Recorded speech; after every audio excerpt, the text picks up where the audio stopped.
Chapter 1. In the 63rd year of De Wei's Qing Yuan, in the 3rd month of spring, the rain was drizzling. The new greenery in the city was shrouded in a layer of mist, soaking the land. The roof tiles of the Su family's residence in the capital were washed by the rain, revealing a layer of uniform luster. These were half-moon tiles shipped from Yunzhou. It was said that when moonlight shone on the roof, it would look like fireflies perched on the roof. The firing process of these tiles was complicated, and the price was not simple either. A full roof tile would cost an ordinary family dozens of years of hard work. However, the Su family in the capital had a silk business all over the country, so a roof tile was at most a drop in the bucket. Lord Su was the tutor of the current crown prince. He had 2 sons. The eldest, Su Zhiheng, stood alone. At a young age, he was already a Hanlin scholar, and everyone in the capital praised him. Su Zhiheng also had a wife. When he was 18, he married the daughter of the second master of the He family, He Yan. The eldest son of the He family, He Rufei, was the current emperor's general Fei Hong. The marriage between a scholar and a warrior could be considered a well-matched match. "Madam, what would you like?" A delicate maidservant in a thin gown handed her a cup of hot tea and asked crisply. "I'm going out for a walk," He Yan replied and drank the tea in one gulp. "But it's raining outside." "It's fine, I'll hold an umbrella." The maidservant looked at the young woman in front of her. The Su family was a scholarly family, and the women were all dressed elegantly. Young Mistress Su was the same. However, the green feather satin robe on her made her look petty and out of place. In fact, Grandmother Su was very good-looking. Her facial features were distinct and heroic, and her eyes were like a cleansed lake, clear and distant. Unfortunately, she was blind. Grandmother Su was not born blind. 3 months after marrying into the Su family, she suddenly contracted a strange illness. She had a high fever for 2 days and 2 nights, and when she woke up, she could no longer see. The Su family invited many divine doctors, but they were still helpless. After that, Grandmother Su did not go out often. It was inconvenient for a blind person to go out. He Yan walked to the pavilion by the pond in the courtyard. After marrying into the Su family for a year, she went blind after 3 months. In the remaining 9 months, she learned to live without her eyes and adapted very well. Occasionally, she would miss the days when she could see. For example, right now, she could hear the sound of rainwater falling into the pond and feel the red carps fighting for food in the pond, but she couldn't see anything. An unseen spring was a good spring, just like an unseen person. Perhaps she had gone blind too early, so she couldn't even remember Su Zhiheng's current appearance. The only thing she could remember was when she saw Su Zhiheng when she was 14 years old. The young man in green stretched out his hand to her with a warm smile. The current Su Zhiheng would not stretch out his hand to her. Although He Yan treated her gently and politely, there was a layer of something between them. He Yan could feel it. But she wouldn't say it. When she was young, she had spent many years in the military.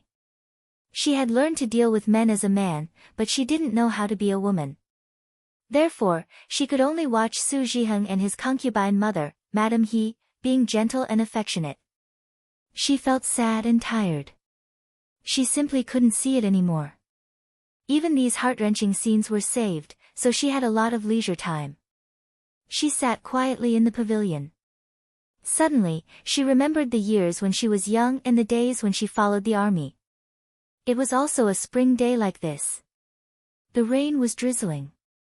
She sat in the middle of the soldiers and drank a bowl of strong wine with a smile. She felt her whole body heat up. This heat engulfed her body in a flash. He Yan supported herself on the railing. Waves of sweetness gushed out from her throat. With a pu sound, she spat out a mouthful of blood. Someone's footsteps slowly approached. He Yan asked, "Shao Dai?" There was no answer. The footsteps stopped. He Yan frowned slightly. "Madam He?" A moment later, a woman's voice sounded. "Madam has good hearing." A strange feeling rose in her chest. Her many years of intuition made her subconsciously take a defensive posture. Madam, he had always been gentle and careful. She didn't say many words to her in the Fu. Suddenly, she came and spoke in such a proud tone. He Yen felt uneasy. But she also felt strange. She wasn't a competent mistress. In the Fu, she was more like a decoration. She couldn't stop Madame He from seeking favor. A blind person was no threat to Madame He. Madame He didn't need to and had no reason to deal with her. What's the matter? He Wanru stroked the hairpin in her hair. It was Su Jiheng who gave it to her yesterday. Suddenly, she remembered that the person in front of her couldn't see. She regretfully withdrew her hand and said, Madam, you are pregnant. He Yen froze in place. A few days ago, the doctor who looked at your eyes took your pulse. You are pregnant. He Yen didn't know what to do, but a trace of joy appeared. She was about to speak when she heard Madame He sigh again. What a pity. What a pity. He Yan's smile disappeared. She asked, what's a pity? It's a pity that this child can't be kept. He Yen said sternly, Madame He, how dare you? Her long, shapely eyebrows were raised, and her gaze was like a knife. Although she was blind, her expression was frightening. He Wanru's hair stood on end. But after a moment, she steadied her mind and said, I'm not the only one who said this, General He. He Yan's scalp went numb when she heard the words, General He. She asked, what do you know? I know everything that I should know. I also know everything that I shouldn't know. General He, with such a big secret, how can the He family and Su family dare to tolerate you? He Yen couldn't speak. Before the He family had a general like General Feihong, they were like all the noble families in Dawei. They were even on the verge of decline. 19 years ago, the He family's sisters-in-law gave birth at the same time. The He family's eldest young mistress gave birth to He Rufei, and the He family's second young mistress gave birth to He Yen. He Rufei should have the title of nobility, but He Rufei was born with a weak body. The doctor said that he wouldn't live past the age of 3. He Rufei died, and the title of nobility was taken away from the He family. The entire family was left with nothing. The He family discussed it and made a bold decision. He Yen replaced He Rufei. He Rufei lied that he was He Yen. He was born with a weak body and was sent to the temple to recuperate. He Yen grew up with He Rufei's identity. Although she was born in the second branch, she grew up in the first branch. Since she was young, she thought of herself as a boy and liked to practice martial arts. When she was 14, she joined the Fuyue army behind her family's back. Gradually, she became famous in the military campaigns. She even received the title of General Feihong from the emperor and had the opportunity to enter the palace to meet the emperor. It was at this time that He Rufei, who was sent to the temple to recuperate, returned. He Rufei didn't die. He even lived peacefully until he was 18 years old. He looked agile, healthy, and handsome. Thus, everything returned to its original state. He Rufei met the emperor and became General Feihong. He Yen was still He Yen. Everything wasn't as difficult as imagined. In order to prevent a situation like today's, the He family had long made a rule that He Yen would wear a mask and no one would see He Rufei's appearance. He Yen was arranged by the He family to marry the current Hanlin Academy scholar, the young talent Su Jiheng. Su Jiheng was handsome, gentle, considerate, and polite. His mother-in-law was also generous and never treated him harshly. For a woman, this was the best marriage. He Yen also used to think this way. Until today.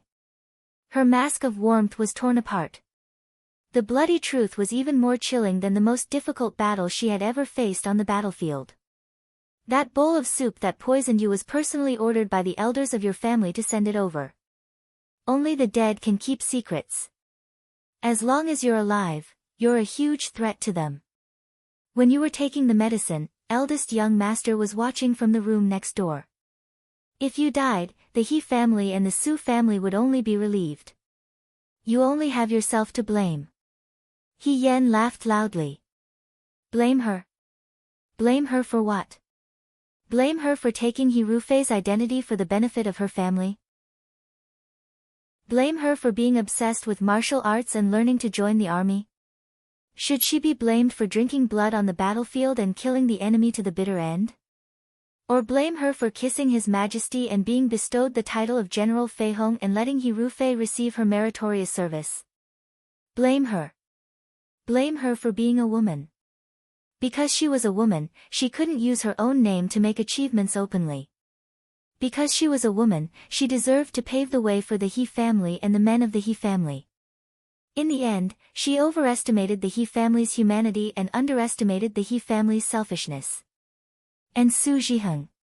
She should have been blind a long time ago to think that he was good. What are you laughing at? He Wanru frowned and asked. I'm laughing at you. He Yan looked in her direction and said word by word, I'm laughing at how ridiculous you are. I died because of a secret. Do you think you can still live after knowing this secret? He Wanru sneered, you're about to die and you're still so stubborn. Guards quickly appeared and surrounded He Yan. Kill her. Willow branches could be used as weapons. They were soft and tough, just like a woman's hand. They were clearly light branches with new shoots on them. They were like a sword embroidered with flowers and could brush away the opponent's sword. He Wanru had also heard of General Feihong's name. She knew that the woman was brave and good at fighting and didn't seem like an ordinary girl. But only when she saw it with her own eyes did she know that the rumors were true. He Yan was already blind, but she could still fight against 10. She kicked away the guards in front of her, as if she wanted to break through the encirclement in this gloomy house and ride her horseback. No one could stop her. But suddenly, she fell from the air like a wild goose shot by an arrow. The blood she spat out splashed on the grass like little wildflowers. That cup of tea, the cup of tea that Xiao Dai handed to her. She lost her sight and now even her 5 senses. She was truly a blind person, a cornered beast. In order to kill her, they really made foolproof preparations. A bunch of idiots. Now, He Wanru said anxiously. He Yan wanted to raise her head. Bang! She felt a sharp pain in her knee. The person behind her hit her leg heavily. Her legs went soft and she almost knelt down. But in the next moment, she was punched in the back again. The fists fell in disorder and hit her body like raindrops. Her internal organs hurt. They wouldn't hurt her with a sword or leave a trace of evidence on her body. Someone pulled her hair and dragged her to the edge of the pond. Her head was pushed down violently. The cold water went over her eyes, nose, mouth, and neck. He Yan couldn't speak anymore. Her body fell heavily, but she struggled to look up. The water was getting farther and farther away from her. The sky was like the sunlight. For a moment, she felt like she had returned to her hometown. She vaguely heard the songs sung during the march.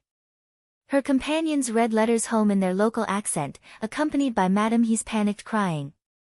Guards, Madame is drowning, she wanted to go home. But she was homeless. Chapter 2. The spring rain seemed to have no end as it continued to fall. However, the room was very warm. The fire in the stove burned brightly. The lid of the boiling medicine pot was pushed up by the steam, and one could clearly hear the gurgling sound of the pot.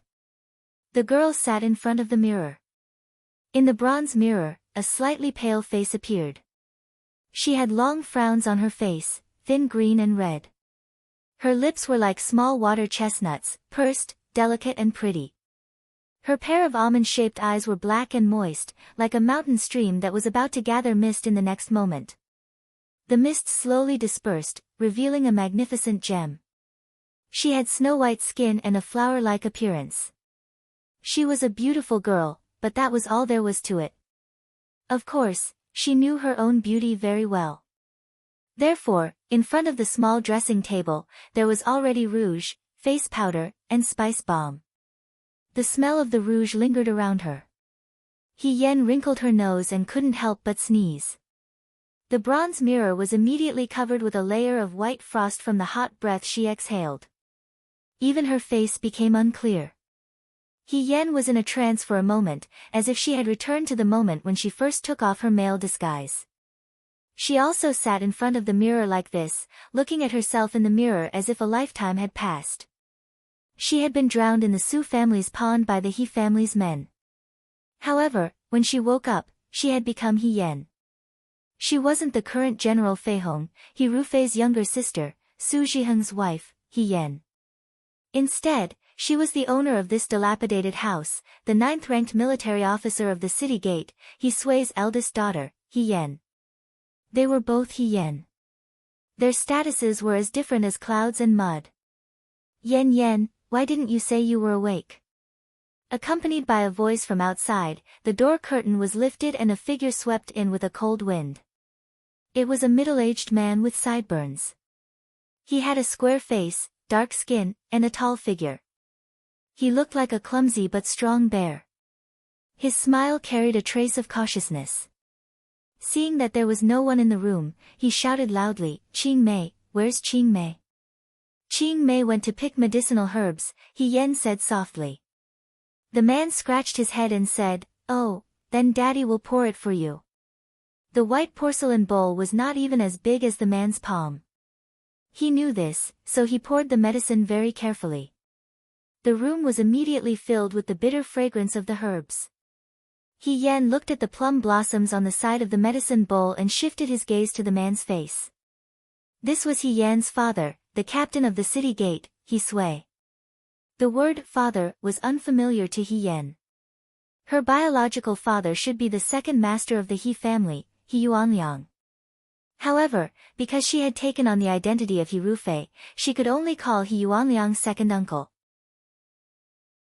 Her adoptive father, He Yuansheng, was actually her uncle. The relationship between her adoptive father and her wasn't very close. When she first proposed to learn martial arts, their relationship had dropped to the freezing point. It was only after she earned merits and received the emperor's commendation that she became enthusiastic. In the past few years, although the first branch didn't deprive her of food and drink, they didn't really understand what she was thinking. When He Yen was young, she thought it was because he wasn't her biological father. However, her biological father, He Yuanliang, also treated her indifferently. It was probably because a daughter that was given away was like water that was spilled. Since he didn't raise her by his side, their relationship faded. Therefore, He Yen didn't remember her father's appearance as clearly as her brothers and subordinates. He Sui had already poured the medicine into the bowl. He carefully scooped up the residue floating on the surface of the water and gently blew on it. He brought it to He Yen and was about to feed her. He Yen took the bowl of medicine and said, "I'll do it myself." The man withdrew his hand and said embarrassedly, "Okay." Niao niao steam rose from the medicine bowl. He Yen looked at the bowl of medicine in front of her hesitantly. She thought of what Madam He said before she died. That bowl of medicine that blinded you was personally sent by an elder in your family. The elder in the family, was it He Yuansheng? Or He Yuanliang? Or was it someone else? Su Zhiheng knew about it. What about the others? She thought of the day she drowned and the cup of hot tea that Xiao Dai gave her. Who knew if the things sent by others had ulterior motives? He Sui saw that she didn't drink it and thought that she thought the medicine was too bitter. He smiled and coaxed her, "Yen Yen, don't be afraid. It's not bitter. You'll be fine after drinking the medicine." He Yen didn't hesitate anymore. Before He Sui could continue speaking, she put her lips to the bowl and poured the medicine into her mouth. "Wait." He Sui didn't have time to say anything. He Yen had already put the empty bowl on the table. He spat out the remaining words in his mouth, "It's hot, it's not hot." He Yen answered. He Sui didn't know what to say for a while. He stammered a few times and whispered, "Then you should rest well in the room. Don't run around. Father will go to the martial arts field first." He took the empty bowl away. He Yen was left alone in the room. She was slightly relieved. After all, she wasn't used to communicating with people so intimately, especially as a woman. Moreover, she was a young girl who was pampered and raised in the palm of his hand. His servant Ching Mei hadn't come back yet. He Sui didn't have a lot of money every month. The captain of the gate guards was just a military officer with no real power. He didn't have much money. The people in this room relied on He Sui's money to support themselves. He could only afford to hire one servant. The rest of the money probably became the rouge and face powder that Miss He piled up on the table. He Yen stood up and walked to the door. This body was soft, like white jade, fragrant and tender. It was completely unfamiliar to her. Without strength, she couldn't protect herself. If there was something special about this body, it would be a pair of clean and bright eyes. It could let her see the light of the world that she hadn't seen for a long time. Dong! There was the sound of something heavy falling behind her. He Yen turned around and saw a young man standing in front of her. He was removing the firewood that was tied to his shoulders. The young man was young, about the same age as He Yen. He wore a green waistline shirt and pants of the same color. There was a white cloth tied around his legs to make it easier for him to work. His skin was slightly dark. His eyebrows and eyes were similar to He Yan's. He was delicate and handsome, but his chin was slightly narrower. He looked determined and stubborn. This was Lady He's younger brother, He Sui's youngest son, He Yunsheng. He Yan had been lying in bed for the past few days. He Yunsheng came several times, but he always came to bring water and the stove. He didn't say a word to He Yan. The relationship between the brother and sister didn't seem to be very good, but He Yan looked at He Yunsheng's rough and ill-fitting clothes and then looked at her own little green satin dress. She slightly understood, but was also surprised. In the He family, the women paved the way for the men. The men were the sky and the earth, as if they were the center of the world. However, in this family, it was different. It seemed that this biological youngest son was picked up. The He family only cared about Lady He's food and clothes. Why was this? He Yen stood in front of He Yunsheng and didn't move a step. He Yunsheng piled the firewood under the eaves and began to chop the firewood. This family was really poor. The only servant was a maid, and the biological son did the work of a manservant. In front of He Yen was the pile of firewood. He Yunsheng chopped it twice and slightly frowned. "Excuse me, you are blocking my way." He didn't even call her sister. He Yen didn't move at all. He didn't move aside, nor did he taunt him with his usual sarcastic remarks. He Yunsheng couldn't help but raise his head and meet He Yan's serious eyes. He Yen said, "You can't chop the firewood like this." Chapter 3. He Yunsheng furrowed his brows and asked, "What did you say?" He Yen didn't move and repeated seriously, "I said, you can't chop the firewood like this." The youth became impatient. "He Yen, if you're sick then go back to your room. Don't look for trouble here. If you chop like this, you won't be able to finish even when the sky turns dark." He Yen didn't move an inch. He Yunsheng seemed to suddenly become angry.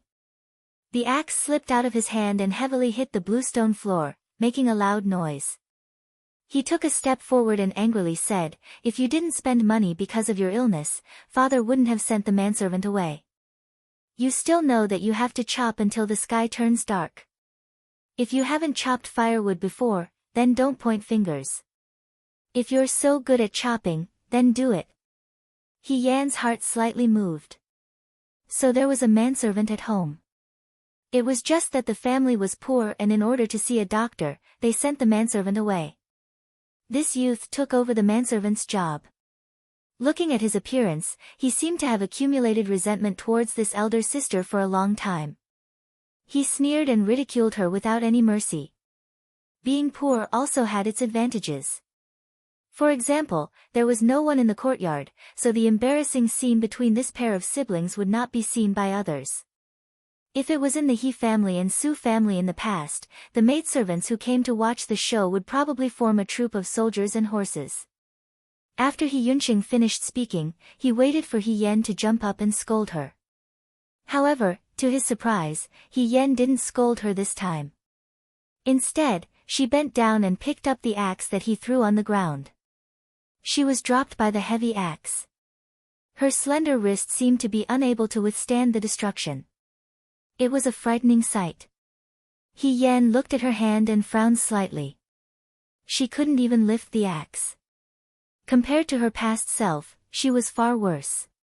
He Yunqing was stunned and suspiciously asked, "What are you doing?" "I'll chop it for you to see." He Yan replied. When He Yunqing heard this, he became even angrier and angrily said, "Don't pester endlessly, you." Before he could finish his words, a bang sound interrupted his voice.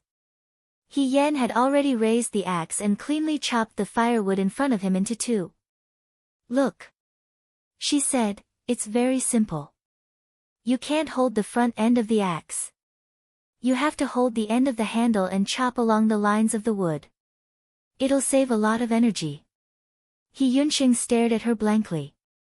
After a while, the young man's face turned red and his tone was almost angry. He pointed at He Yan and said, You really have ulterior motives. Your hand. Father will definitely scold me when he comes back. He Yan, you're really scheming, crafty and treacherous." "Huh?" He Yan didn't understand. The next moment, a panicked female voice sounded, "Miss, you're bleeding." He Yan subconsciously lowered his head and looked at his palm. He didn't know when the skin on his palm had been scraped. Blood was reflected in his palm. It was so fresh that it was even a little moving. She had only used the axe to chop a piece of firewood, and she had already scraped her hand. Just how delicate was this body? Since he was young, had Lady He ever carried anything that was slightly heavier? Was she made of cotton and tofu? He Yan fell into deep thought. The maidservant, Qing Mei, had already rushed over and pulled him into the room. She hurriedly said, "You have to rub it with ointment first." "I don't know if it will leave a scar." He Yunqing glared at her hatefully and said, "He Yan, you're going to court death sooner or later." Then he turned around and ran away. He Yan didn't know whether to laugh or cry. In her previous life, she had lived from her marriage to her death. Until now, this was the first time someone had said that she was courting. This feeling was very novel. In the hearts of soldiers, courting was probably a very distant word. Qing Mei placed He Yan's hand on her knee and used her fingertips to gently rub the ointment onto He Yan's palm. After that, she cried again. "What if it leaves a scar? We have to find a way to get some scar removal ointment." "It's okay." He Yan couldn't bear to see a girl cry, especially a beautiful girl who was 15 or 16 years old. She was younger than he was in his previous life. He comforted her. "If it leaves a scar, it'll leave a scar. It's fine as long as it's healed." Qing Mei widened her eyes and forgot to wipe her tears. She stared at He Yan speechlessly. "What's wrong?" He Yan asked. "No, nothing." Qing Mei wiped her tears and stood up. "As long as you're not angry, it's fine." The tone of her words. He Yan looked at the cosmetics and jewelry placed in front of the dressing table. He roughly understood what was going on. In his previous life, Lady He was very particular about her appearance. Her delicate skin must have been pampered. It would be a big deal if she accidentally broke it. Did the heavens see that her previous life was too rough and had never experienced the feeling of being a daughter? In this life, they gave her such a delicate body that couldn't even withstand the wind and rain. Qing Mei asked, "Young lady, let this servant pour you a cup of hot tea. It was raining outside just now and you've caught a cold." "Wait." He Yan stopped her. "I remembered something. When I woke up earlier, there were some things that I couldn't remember clearly." She looked at Qing Mei. "How did I get sick?" "Originally, there was a manservant in this house. Later, the manservant who came to treat He Yan's illness was sent away. It could be seen that this illness wasn't present at birth. But if it was a sudden illness, she didn't feel any discomfort these past few days. Everyone in the house looked at her carefully, as if they were afraid of any accidents. He Yen felt strange. Qing Mei heard this and turned pale with fright. She grabbed He Yan's hand and almost cried again. Young lady, you've already been sad for Master Fan. You can't go through this again. Even if it's not for yourself, you have to think about Master and young Master. Master Fan? Man? He Yan asked, which Master Fan? Young lady, what do you mean by that? Yes, Master Fan is so heartless. He's not a good match. Young lady, you're right to forget him. This servant won't mention Master Fan again. I just want young lady to be well. Qing Mei finished speaking and wiped her eyes again. This little maid really loved to cry too much. Even the new recruits under her tent didn't cry so much on their first time on the battlefield. She hadn't asked much, but her lapel was already wet. If this continued, in less than the time it took to burn a stick of incense, the water would flood Jinshan Mountain. Fine, He Yan said helplessly. Then let's not talk about it. Go and change your clothes. Your clothes are wet. Qing Mei stared at He Yan with wide eyes. She saw that He Yan was calm and didn't look like he was about to collapse. She hesitated for a moment and said, then this servant will go and change. Young lady, please wait for this servant. This servant will be right back. Then she walked away, looking back every few steps. The house became quiet again. He Yan stretched out his hand and opened his palm. Qing Mei's ointment was still in her hand. She looked at her delicate hand, lost in thought. Women were naturally weaker than men. In order to practice hand strength, He Yan used to sneak out of the manor's back door every day before dawn and climb up Dongwang Mountain in the capital to help the monks carry water and chop firewood. In the beginning, the skin on her hands was also worn out like this. Gradually, calluses grew on her hands, and she was able to carry 2 buckets of water with ease. She could even practice martial arts with shirtu hanging from her wrists. She wasn't smart, so she could only use stupid methods. Over time, she also gained the qualifications to compete with men. But now, everything was back to square one. Not to mention taking away what originally belonged to her, her weak body couldn't bear the brunt of the thorny road she had to walk in the future. Then let's practice, He Yan said to herself. Just like before. Perhaps this was a test given to her by heaven as the price for her rebirth. But there was nothing to be afraid of. She was just starting all over again. Chapter 4.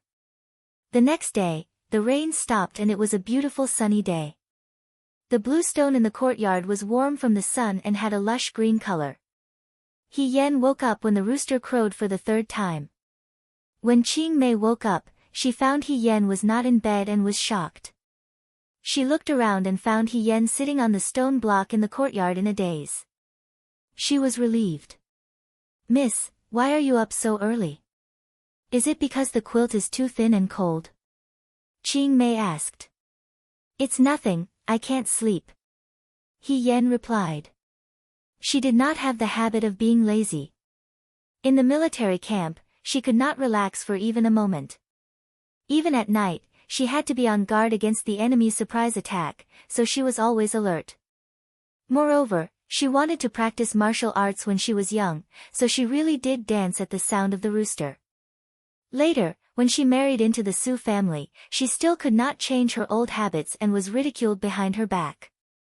However, after she became blind, she did not wake up so early. There was no difference between day and night to her. She still woke up when the rooster crowed, but she would wait until everyone in the courtyard had woken up before she followed. She wanted to make herself feel less out of place. Where is father? She asked. Master has already gone to the military field. Young master has also just woken up. Miss, change your clothes and come eat. Qing Mei said and trotted to the kitchen. There was only one servant in the house, but there was a lot of work. There were always times when there was not enough manpower. When He Yan arrived at the hall, He Yunsheng had already sat down at the table and started eating. The young man was the same as yesterday. He was dressed like a peddler and was very careless. When he saw He Yan, he only took a glance and then looked away.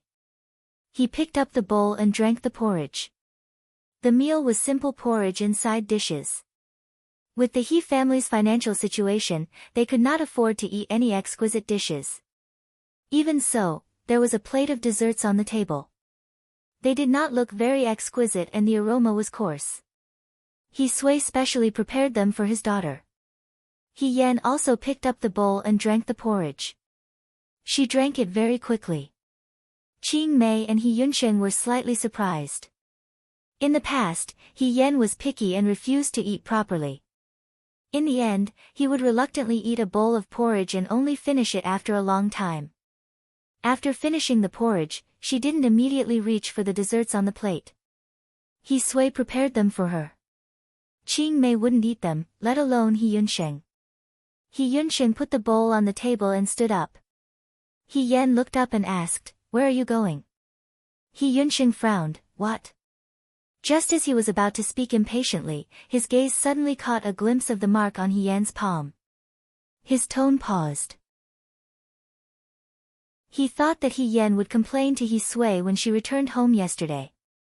Who knew that everything was calm this morning? It seemed that He Yan did not go to sow discord. He Sui still did not know that He Yan was injured. The young man's tone softened a little, "I'm going up the mountain to chop firewood." In He Yunsheng's mind, He Yan, who heard this sentence, should leave with no interest and go back to her room to fiddle with her rouge and face powder. Then, she should dress up and go out for a walk. Who knew that He Yan's eyes lit up and said excitedly, "Really? I'll go too." Before He Yunsheng could speak, Qing Mei spoke first, "Miss, what are you going to do? It rained on the mountain and the road is not easy to walk on. There's mud everywhere. What if you fall?" "That's right." It was rare that there was a normal person in the room. He Yunsheng immediately added, "Don't look for trouble." Both of them thought that He Yan was just being impulsive. He Yan turned to Qing Mei and said, "Father is at the martial arts field during the day and only comes home at night. Qing Mei, you have so much work to do. You can't follow me all the time." He Yunsheng. She called He Yunsheng by his name, which made He Yunsheng quiver. "If you don't take me, I'll go by myself." "Hey!" He Yunsheng said angrily. "Is there a third person in this room who can control me?" She asked calmly. He Yunsheng was speechless. No one in this room could control He Yan's temper, let alone a third person. Because of He Sui's pampering, He Yan did not listen to anyone. "Oh, except for that young master Fan. If you want to go, then go with me." The young man said angrily, "But if you fall on the way and cry and want to go home, I won't send you back."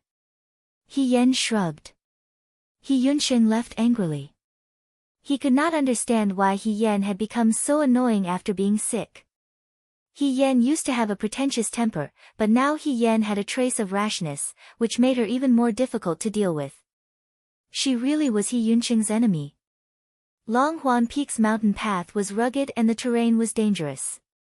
Most of the people who came here were poor people who chopped firewood and gathered herbs. Unknown wildflowers grew on the side of the road, which were reflected in the grass. It was very beautiful. But after all, it was not a place to go for a walk and admire the flowers. The too under his feet was stuck to the cliff. Looking down, it made his legs tremble. He Yunsheng had walked this path countless times and knew that it was not easy to climb up the mountain. He waited to hear He Yan's complaints and cries, but from beginning to end, He Yan did not make a sound. He Yunsheng could not help but turn his head. He was surprised to find that He Yan was not far behind him. They were almost walking shoulder to shoulder. How was this possible? Even a man would find it difficult to walk this path, not to mention He Yan was a delicate young lady. In the past, when she walked far away, she had to rub her knees. When did she have such good stamina? "Why are you looking at me?" He Yen stared at him strangely. Aren't you going to continue walking? He Yunxing did not say anything and turned back to continue walking. She must be faking it.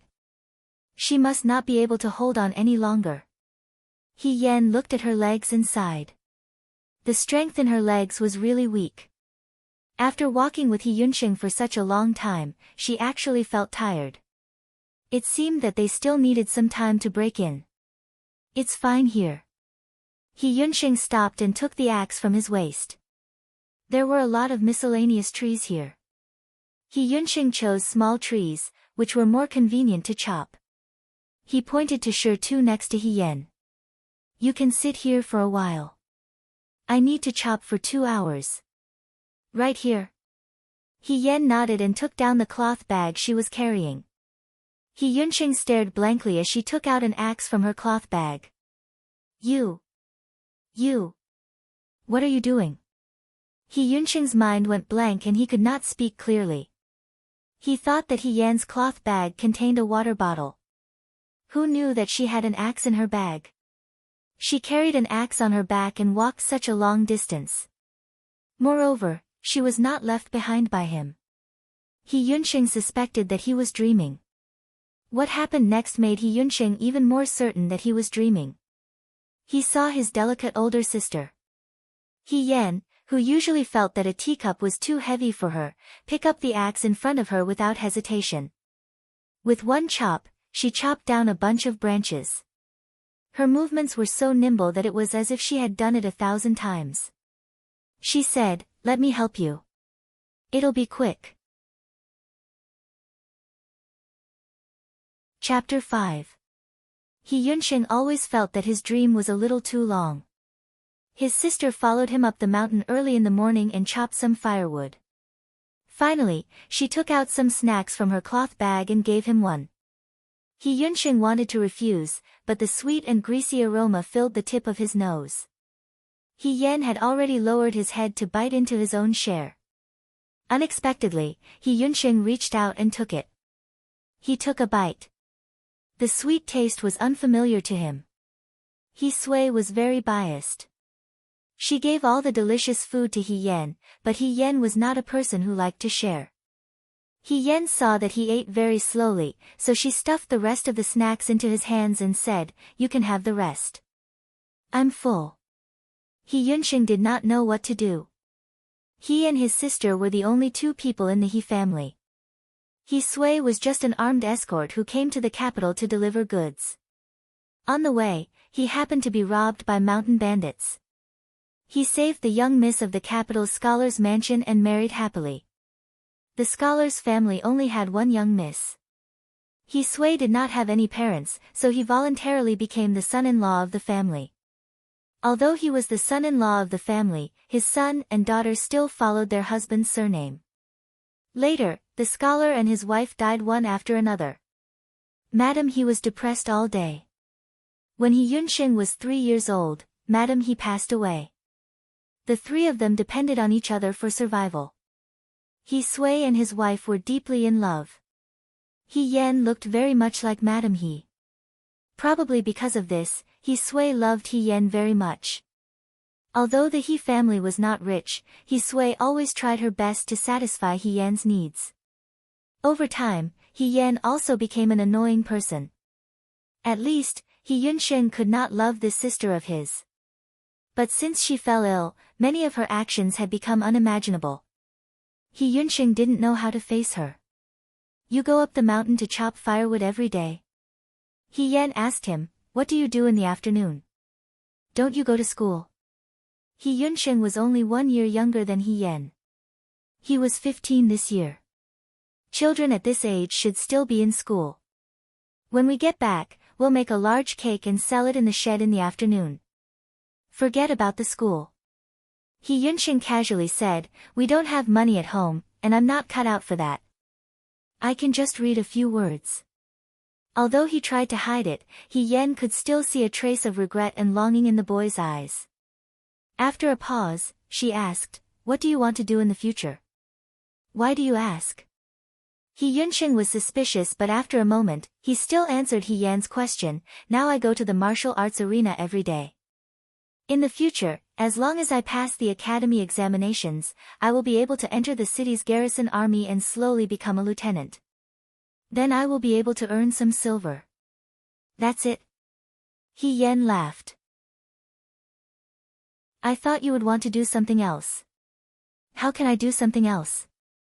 He Yunxing mocked himself. Don't tell me I'm going to be like General Fei Hong. We both have the same surname, but he's much more powerful than us. Suddenly hearing his name from He Yunxing's mouth, He Yen froze for a moment. She was silent for a moment before asking, you know General Fei Hong? Of course I know. Who doesn't know in Dawei? That year General Fei Hong conquered the western Chang, General Feng Yun conquered the southern barbarians, northern He and southern Shao. That's why our Dawei was at peace. Young men are chivalrous and high-spirited. If I can become a person like them, even if I die, it's worth it. He Yen laughed out loud. He Yunxing was flustered and exasperated. What are you laughing at? But just chopping firewood and selling large cake, you can't become a person like them. That year General Fei Hong and General Feng Yun weren't people who could be successful just by casually learning in the martial arts arena. Of course I know. He Yunxing's face turned red, but which young man didn't want to make a name for themselves? He Yunxing was at the age where he was hot-blooded. Moreover, the current situation was really holding him back. He Yen said, from tomorrow onwards, I'll go with you to the mountains every day to chop firewood and sell large cake. What? He Yunxing jumped up from the chair too. He Yen, are you crazy? Today's matter could be said to be a spur-of-the-moment thing. If she came every day. He Yen was afraid that her brain was damaged because of her illness. Without waiting for He Yunxing to speak, He Yen had already stood up and patted the dust off her body. Since you're done eating, let's continue working. Spring waits for no one. He Yunxing, after the spring rain, it was sunny for more than 10 days. Recently, Qing Mei had something on her mind. In the past, eldest miss always ordered her to do this and that. Eldest miss, who made her serve her personally, didn't look for her anymore. During the day, she went out with He Yunxing. At night, when Qing Mei wanted to help He Yen freshen up, He Yen also sent her out. The only thing she could do was to get up in the morning to comb He Yen's hair. Qing Mei was sick at heart with worry. If this went on, would she also be kicked out of the house like those manservants who were sent away by He Sui? After all, eldest miss didn't need her anymore. He Yunxing also had a lot on his mind. For more than half a month, He Yen went to Longhuan Peak with him every morning to chop firewood. Unexpectedly, she woke up earlier than him. He Yen went up the mountain and tied a sandbag to her hands and feet. He Yunxing secretly weighed it. It was very heavy. He Yen carried such a thing every day and went up the mountain with him to chop firewood. She didn't complain at all. It was as if she didn't know what tiredness was. However, He Yunxing saw that the delicate skin of her palms had been abraded many times. She simply wrapped a cloth around her hands. The benefits of doing this were obvious. After half a month, He Yen walked faster than him and chopped more firewood than him. He Yunxing wondered if the sandbag was really so magical. Should he secretly tie 2 sandbags? 2 people chopping firewood was faster than 1 person chopping firewood. The extra time could be used to sell more cakes. He Yen was a woman after all. It wasn't good for her to make a living in public. He Yunxing also reminded her, but He Yen didn't care at all. He Yunxing felt a headache coming on. If He Sui knew that He Yen had been with him these days, either chopping firewood in the mountains or going out to sell cakes, he would definitely whip him. Fortunately, He Sui didn't know. Not only did He Sui not know, but he was happy every day.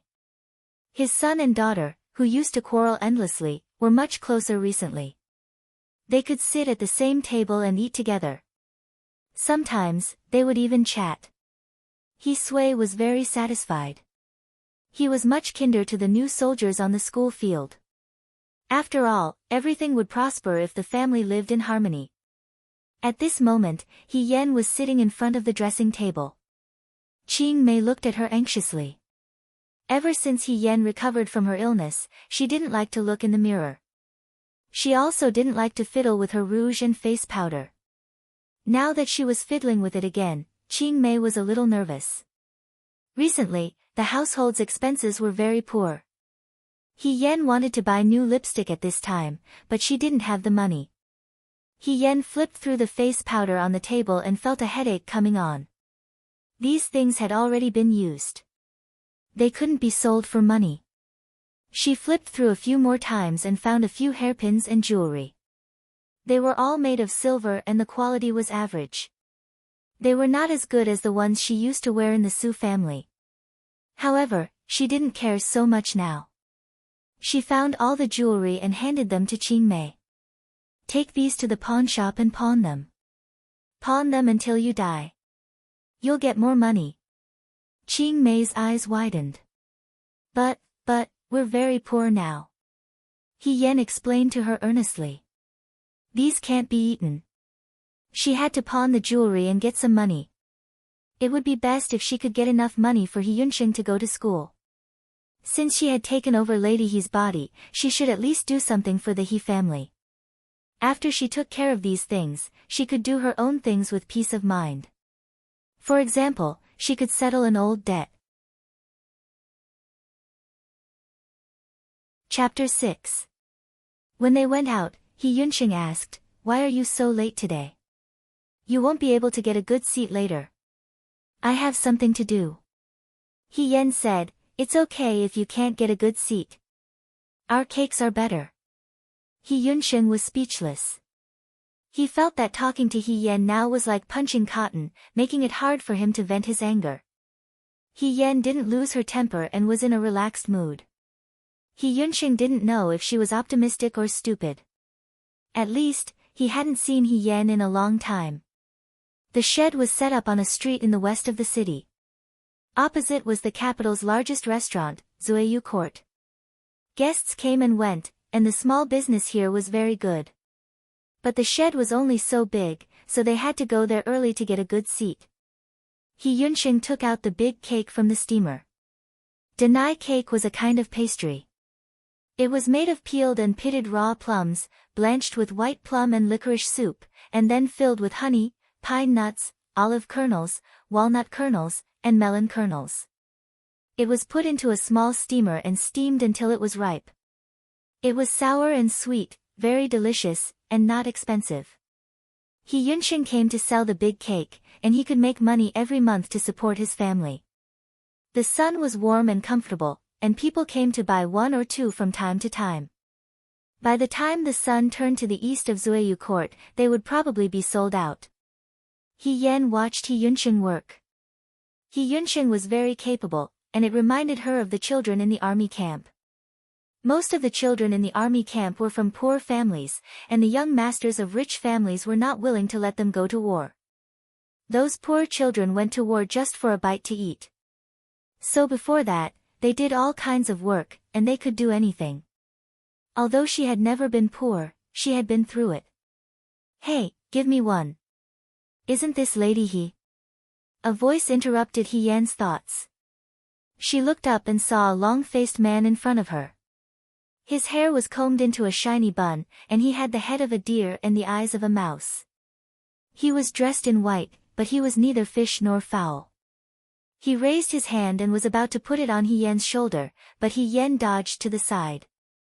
The man missed and regretfully retracted his hand, saying, "Lady He, long time no see. You didn't go out much these days.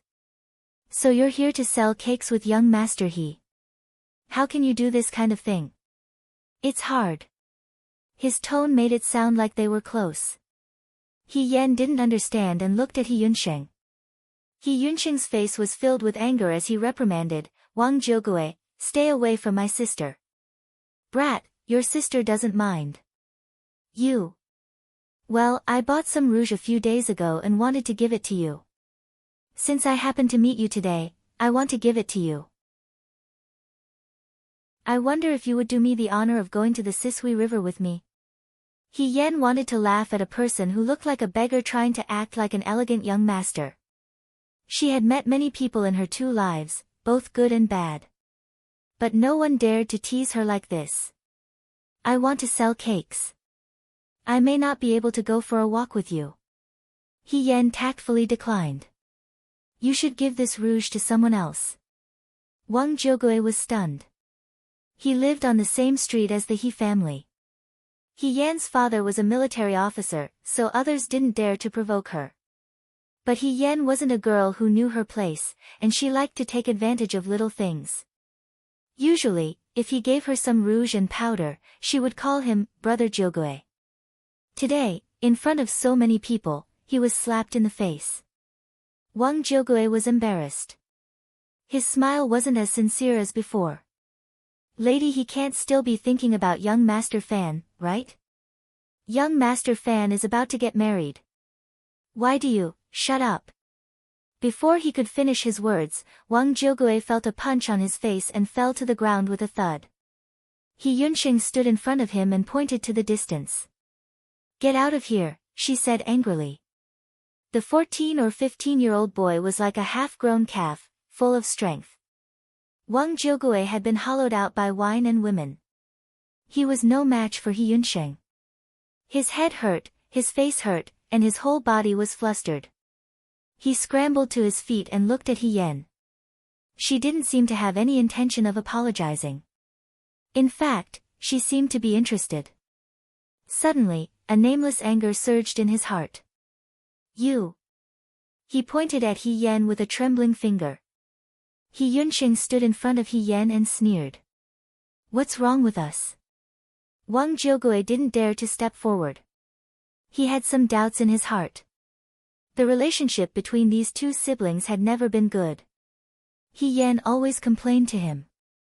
He Yunxing also never cared about He Yan's matters. Why were these two together today? He Yunxing even stood up for He Yan. Just you wait. He stomped his feet and ran away. The crowd dispersed and the shed returned to its original calm. He Yunxing put away the big cake with a gloomy face and didn't say a word. He Yan looked at him. What are you looking at? He Yunxing asked angrily. You did a good job just now. He Yan pondered for a moment. It's just that your lower body is a little unstable. Your basic skills aren't very solid. You still need to practice your horse stance at home. Go away. He Yunxing didn't want to talk about it. You're not a martial arts instructor. He Yan looked at He Yunxing. He Yunxing was a promising talent. Perhaps it was because he had worked hard since he was young and had a good foundation. Compared to the young masters of the He family, He Yunxing was a good seedling. He shouldn't have bought the big cake here. He should have gone to a better martial arts school to learn his skills. Then let me rephrase. Who is Master Fan? He Yunxing slammed his handkerchief on the table and glared at her. You still dare to say it? What's wrong with Master Fan? He Yan glanced at him. He Yunxing mentioned Master Fan as if he was extremely angry. What's wrong? If he didn't provoke you first, you wouldn't have been fooled by him. That kind of young master is a womanizer. You're the only one who would believe him. He's about to get married, and you're still going on a hunger strike for him. You're dying for him, but he's still marrying someone new. You, on the other hand, have become a joke in the capital and you still mention him. Are you trying to anger me to death? With just a few words, He Yan roughly understood what was going on. Lady, he was spoiled and spoiled since she was young. How could she raise a peony in a clay basin? She wholeheartedly wanted to marry into a noble family and become a noble lady. By chance, she met a young master from a noble family. The two of them secretly fell in love. However, Lady He gave her heart to the other party, but the other party was just fooling around. A young master from a noble family would never marry the daughter of a military official. Master Fan's family had already found a suitable match for him and was about to get married. How could Lady He let it go? She personally went to ask for an explanation, but was mercilessly kicked out. She couldn't accept it and wanted to commit suicide by hunger strike. Just as she was about to die, He Yan woke up and replaced Lady He.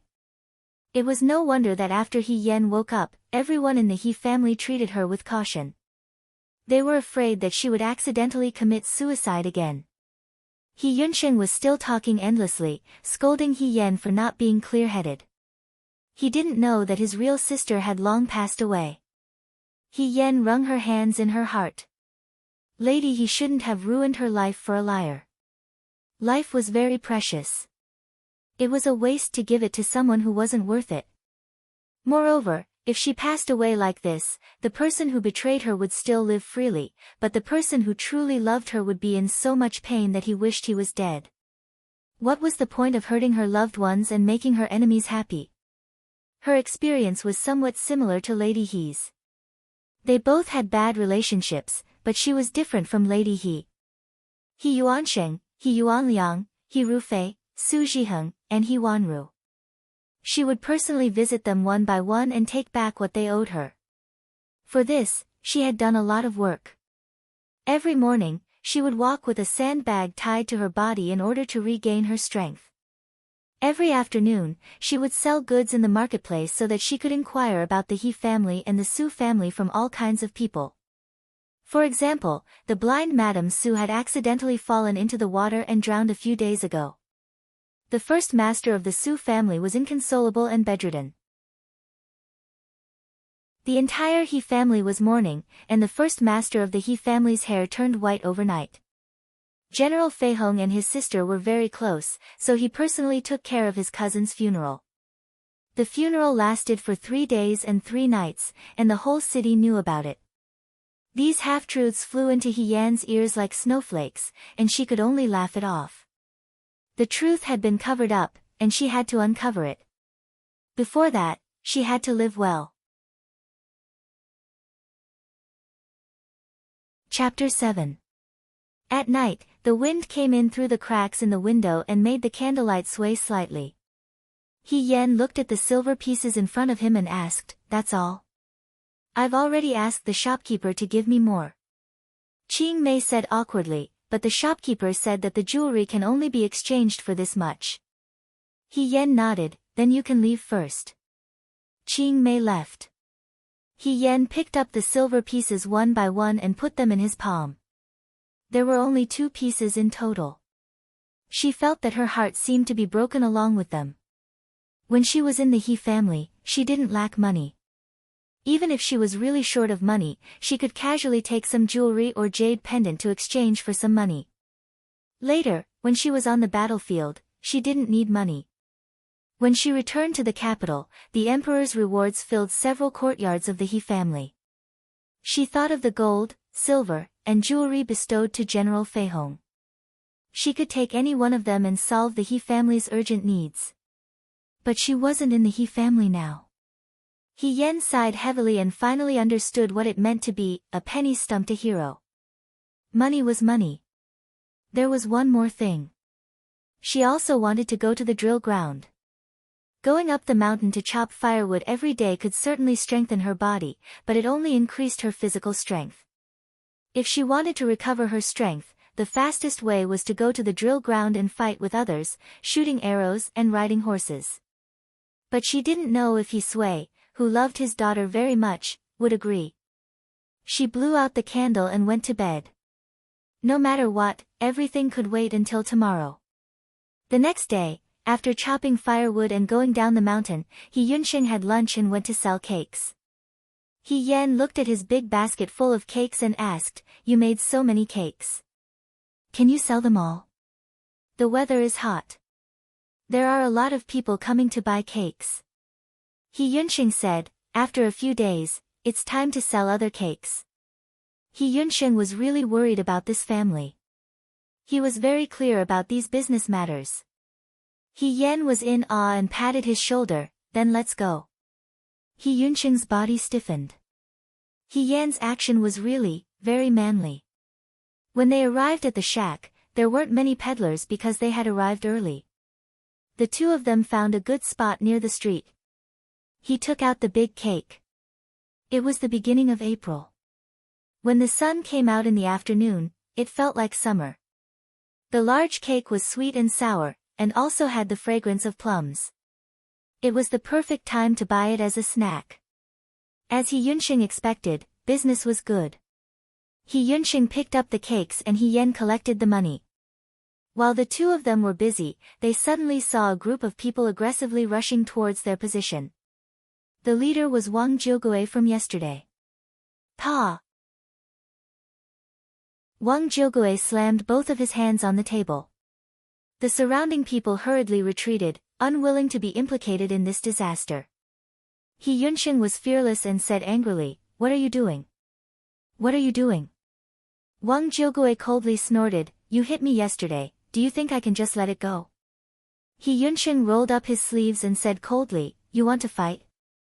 I'll accompany you. Good boy, you have guts." Wang Jiugui took a step back, and the minions behind him surrounded He Yunxing. "Young man, I advise you not to be too arrogant." He Yunxing was unmoved. At this moment, He Yen said, "Stop." He Yunxing and Wang Jiugui looked at He Yen together. When Wang Jiugui saw He Yen, he laughed again and said, "This boy is not sensible, but he is your younger brother. I still have to give face to Lady He. If Lady He is willing to accompany me for a walk, I will let this matter go. I am a magnanimous person and won't bicker with a child. I think you can't spit out ivory from a dog's mouth." He Yunxing was furious. "Wait." He Yen grabbed He Yunxing's hand. He Yunxing wanted to break free, but no matter how hard he tried, He Yan's hand firmly clamped down on him. He Yunxing couldn't help but be stunned. When did He Yan's strength become so strong? If you have something to say, don't say it here. You will scare the people around. He Yen said indifferently, "Let's go over there and talk." She pointed to a small alley in the distance. "No." "Okay." He Yunxing and Wang Jiugui spoke together. He Yunxing said anxiously, "You are a girl, how can you and them, these people are not good people." Wang Jiugui laughed, "It seems that Lady He is sensible. Let's go. I also brought a gift for Lady He today." He Yunxing still wanted to make trouble. He Yen leaned close to his ear and whispered, "Do you think that I chopped firewood with you in the mountains for nothing? Don't worry, it will be fine. Just for the time it takes to brew a cup of tea." The girl's voice was soft and gentle, with a trace of inexplicable laughter. He Yunxing couldn't help but be stunned. When he came back to his senses, He Yen had already walked away with Wang Jiugui and the others. He Yunxing wanted to chase after them, but when he thought of what He Yen said to him, he stopped himself. He would trust her this time. The time it takes to brew a cup of tea. If she didn't come back in the time it takes to brew a cup of tea, he would go and find her. On the other side, He Yen and Wang Jiugui walked into the small alley. Above the small alley was the wine shop of Zueyu House. They could faintly hear the melodious sound of the zither inside. He Yen had been looking forward to this place for a long time, but she had never been there. Not long after she returned to the capital, He Rufei came back. She was dressed as a girl, so she couldn't enter this kind of place. Younger sister Wang Jiugui grinned and leaned forward. "What do you want to talk to me about?" "My younger brother." "You're talking about young master Wang Jiugui was slightly surprised, but he quickly smiled and waved his hand magnanimously.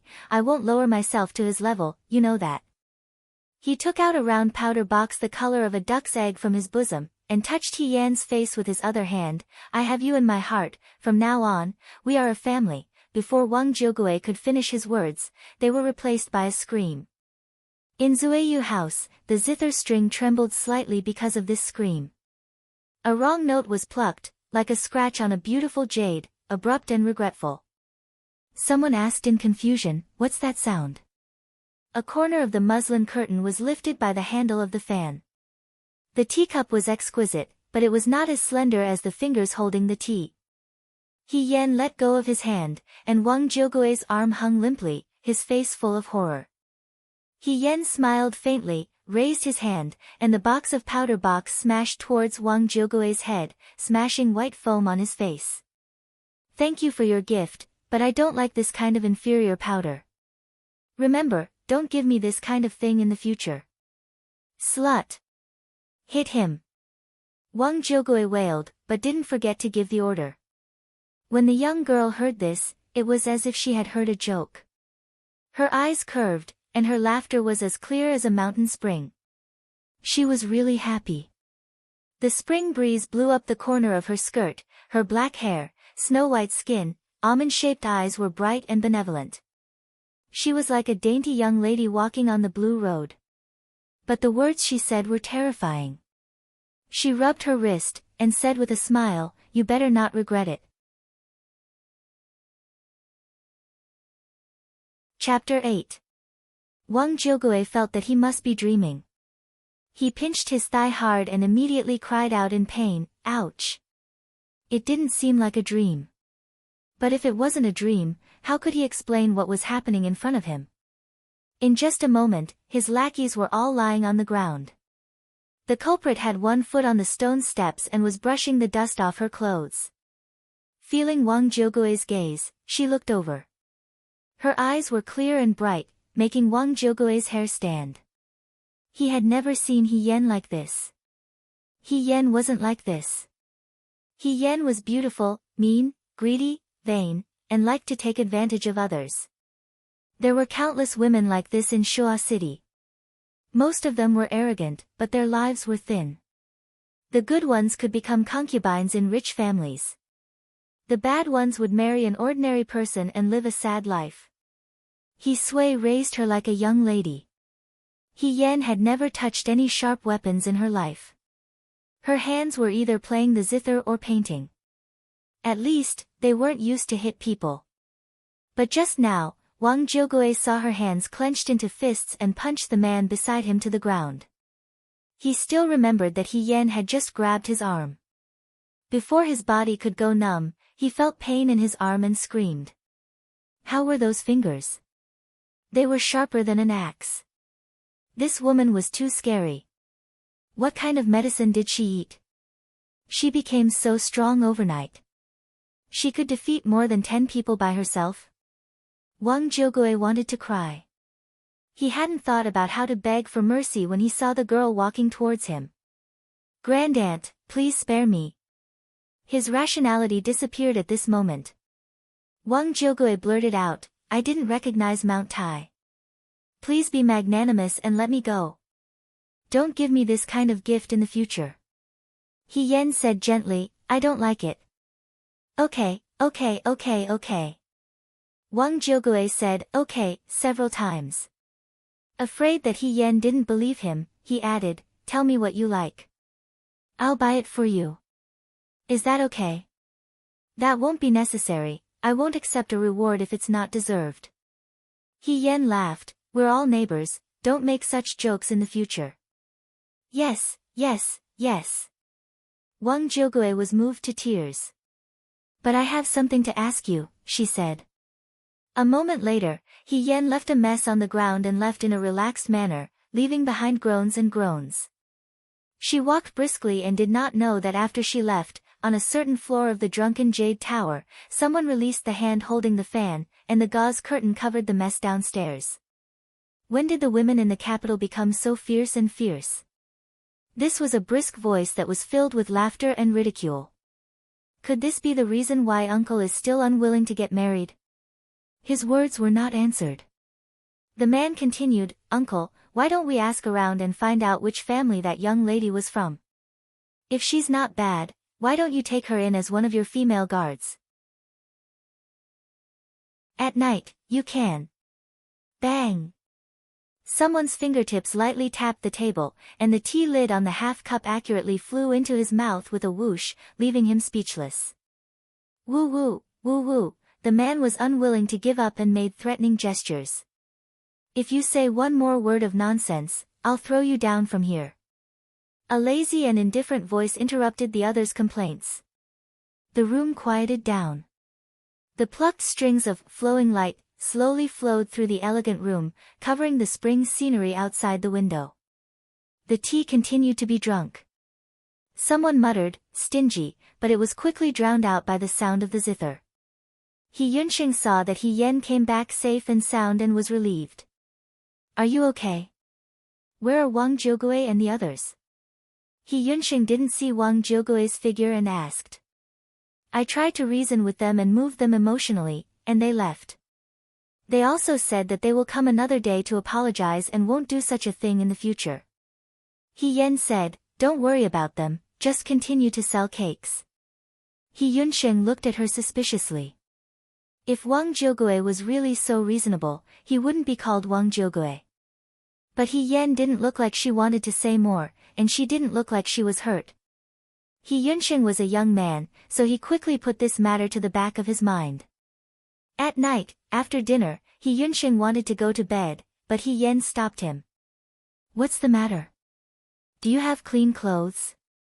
He Yan asked. He Yunsheng didn't understand. I want to see if there's anything on your clothes that needs to be mended.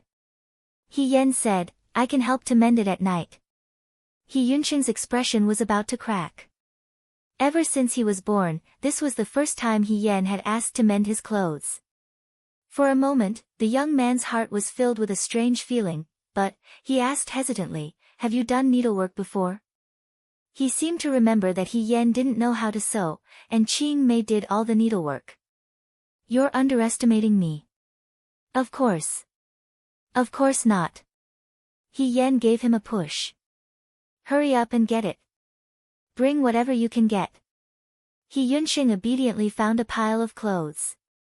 He Yan picked up the clothes and walked into the house. He Yunsheng was still a little hesitant. Why don't I ask Qing Mei to do it? Qing Mei's work is not as good as mine. Go to sleep. You have to wake up early tomorrow. He Yan said.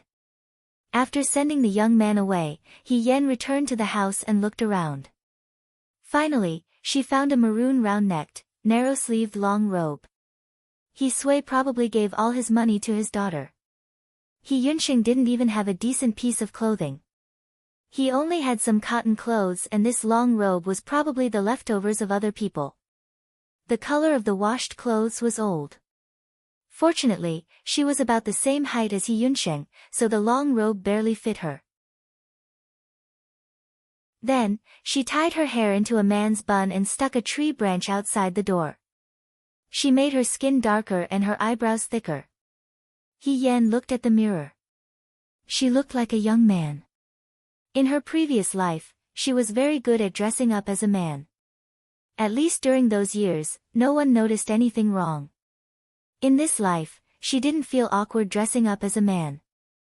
Unfortunately, she wanted to be an elegant young master, but when she wore this robe, she looked like a young master from a declining family. It was barely pleasing to the eye. She paced back and forth in the house. When she was sure that nothing would go wrong, she secretly opened the door and walked to the courtyard. She nimbly jumped over the wall and came to the street. At this time of the year, there was no curfew in the capital. It was a lively and bustling time. He Yan walked along the brightly lit street. The boats along the shore sang and danced pleasantly. The hawkers on both sides of the street shouted loudly. Spring was full of life. It was a prosperous night. She hadn't been able to go out like this for many years. He Rufei had returned to the He family. He Yan had married into the Su family. He Yan had lost her sight. These lively, bustling, and beautiful things seemed to be very far away from her. But tonight, with the night breeze blowing from the lake, she regained what she had lost. She was free. She was free from the He family and had to start all over again. She was grateful to the heavens. The capital was not far from the drunken Jade house. Outside the Ming house, beautiful girls were welcoming guests with smiles on their faces.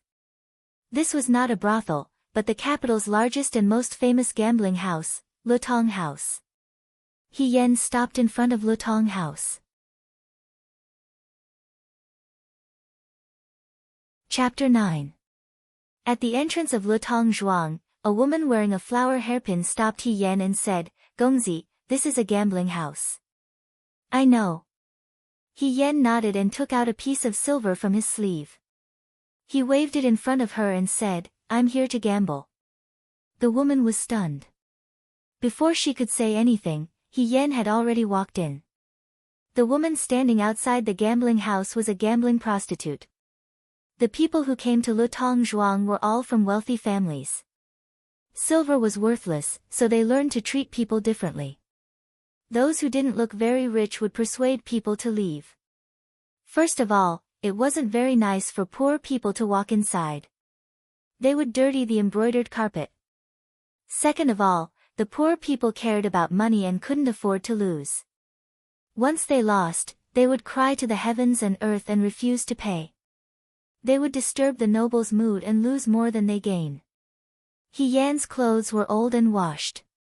He definitely didn't look like a young master from a wealthy family. Unfortunately, the gambling prostitute didn't have time to stop her. She had already entered uninvited. The gambling house was full of people. Everyone's face was red. Those who won were naturally complacent. Those who lost were unreconciled. They took out a stack of banknotes and shouted, "Again." He Yan walked and looked around. It turned out that the rumors about gambling houses and brothels were true. Today, after she taught Wang Jiugui a lesson, she asked Wang Jiugui a question. She asked him which was the biggest gambling house in the capital. Wang Jiugui, a street punk, must know.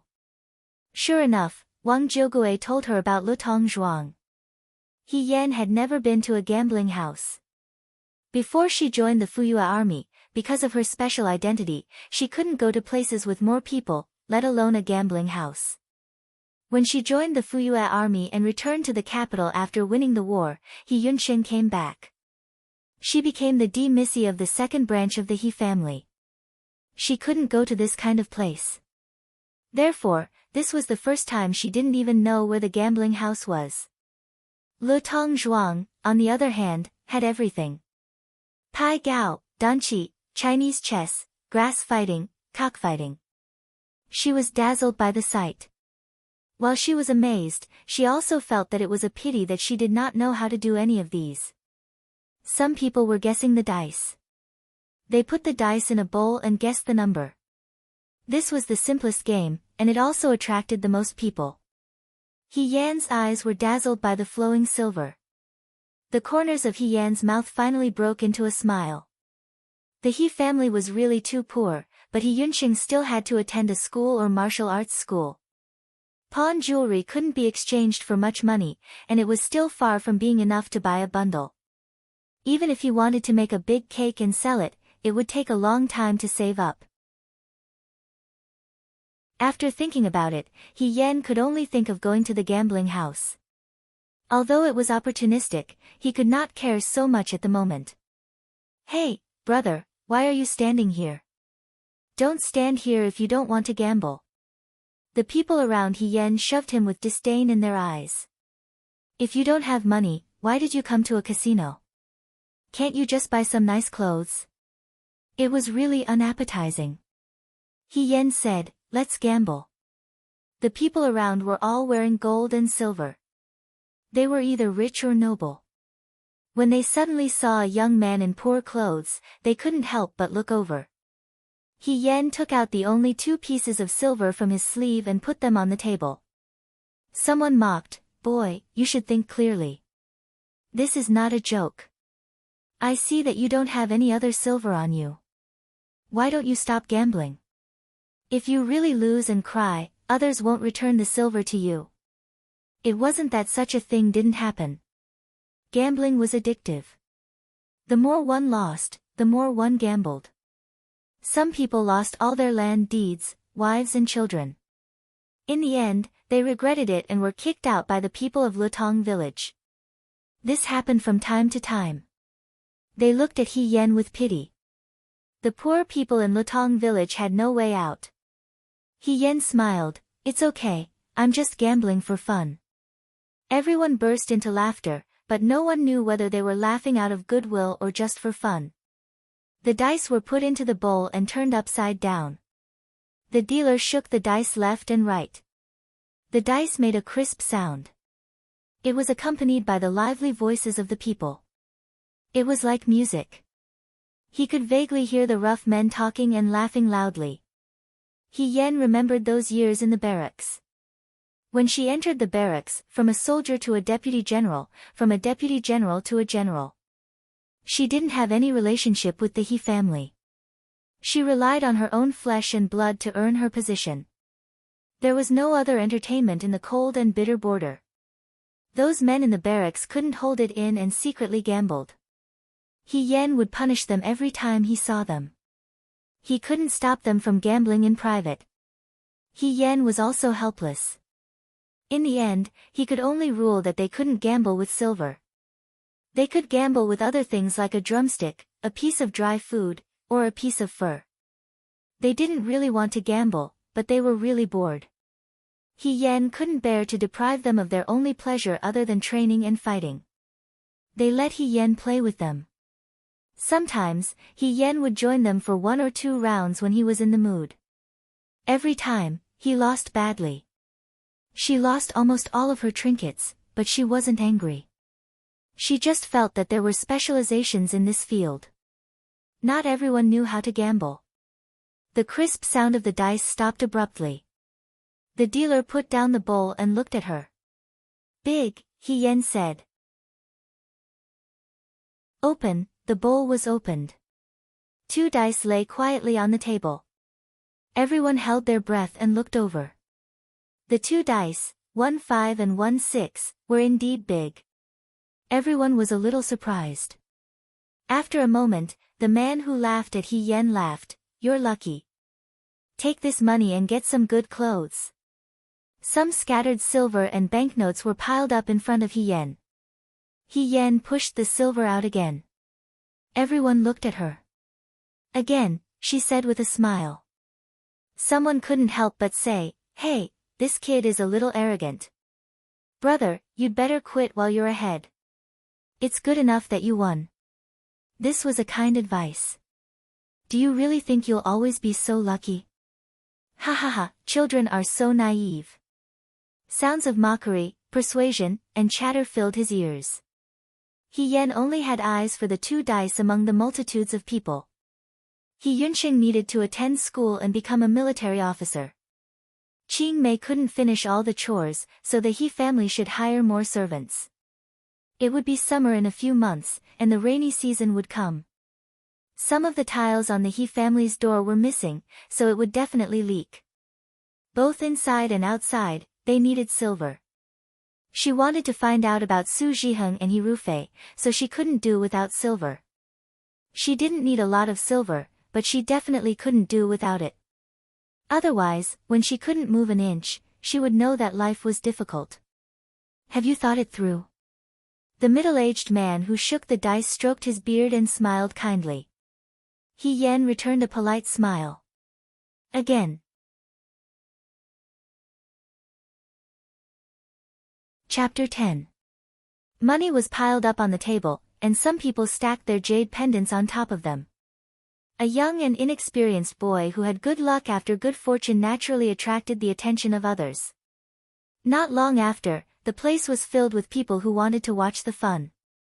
Big. Open, Gongzi, please choose. Small. Again. Open, again. Open, again. Open. In front of He Yen, there was a pile of banknotes.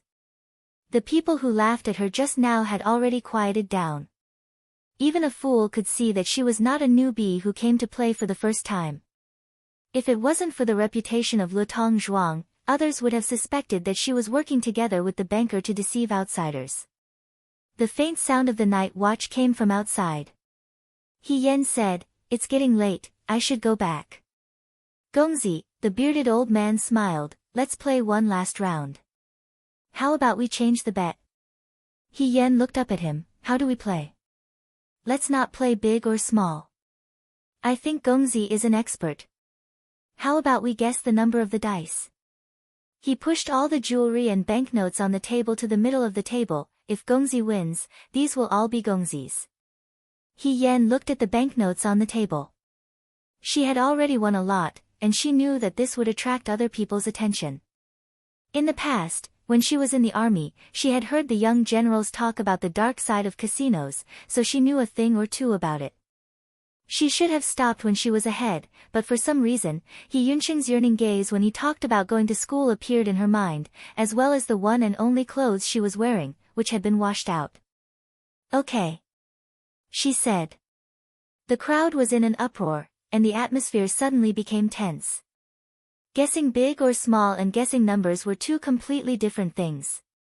Guessing big or small depended on luck. There were only two outcomes, big or small. But the number had to be accurate to every single one. If it was wrong, it was wrong. The chance of winning was too small. Unless it was someone who really knew how to throw dice, they probably wouldn't do it like this. Moreover, the banker's method was different. He Yan also pushed all the banknotes in front of him forward. If she lost this round, everything she had done tonight would have been for naught. If he won, Yunqing's tuition would be enough for the He family's food and drink for the next 3 to 5 years. When the crowd saw this, they all raised their stakes. "Me too. This is my silver, I bet on this brother to win." "How is that possible?" "I'll bet on my opponent, ha ha ha." The higher the stakes, the more people would watch. Getting rich overnight was even more irresistible than the best opera troupe in the capital. The long-bearded old man slowly lifted the bowl, and the casino quieted down. It seemed that only the sound of the dice colliding in the copper bowl could be heard. He Yan was slightly distracted. Her gambling skills were really terrible. At least before she returned to the capital, before she married into the Su family, it was as bad as before. Not long after she got married, she played the leaf card game with other madams at various banquets as young Mistress Su. She always lost miserably. At that time, Su Zhiheng always laughed and said, why are you so stupid?" That was a rare moment when he showed her mischievous side. She thought that she caught this handsome man's gentleness and intimacy. She was very happy and secretly made a decision to learn her skills well so that she could make Su Zhiheng proud at the next banquet. Unfortunately, before she could seriously learn the leaf card game, she became blind. Whether it was a family banquet or an external banquet, the Su family couldn't let a blind person represent the main branch. She didn't go out anymore, but the food was really boring and stuffy.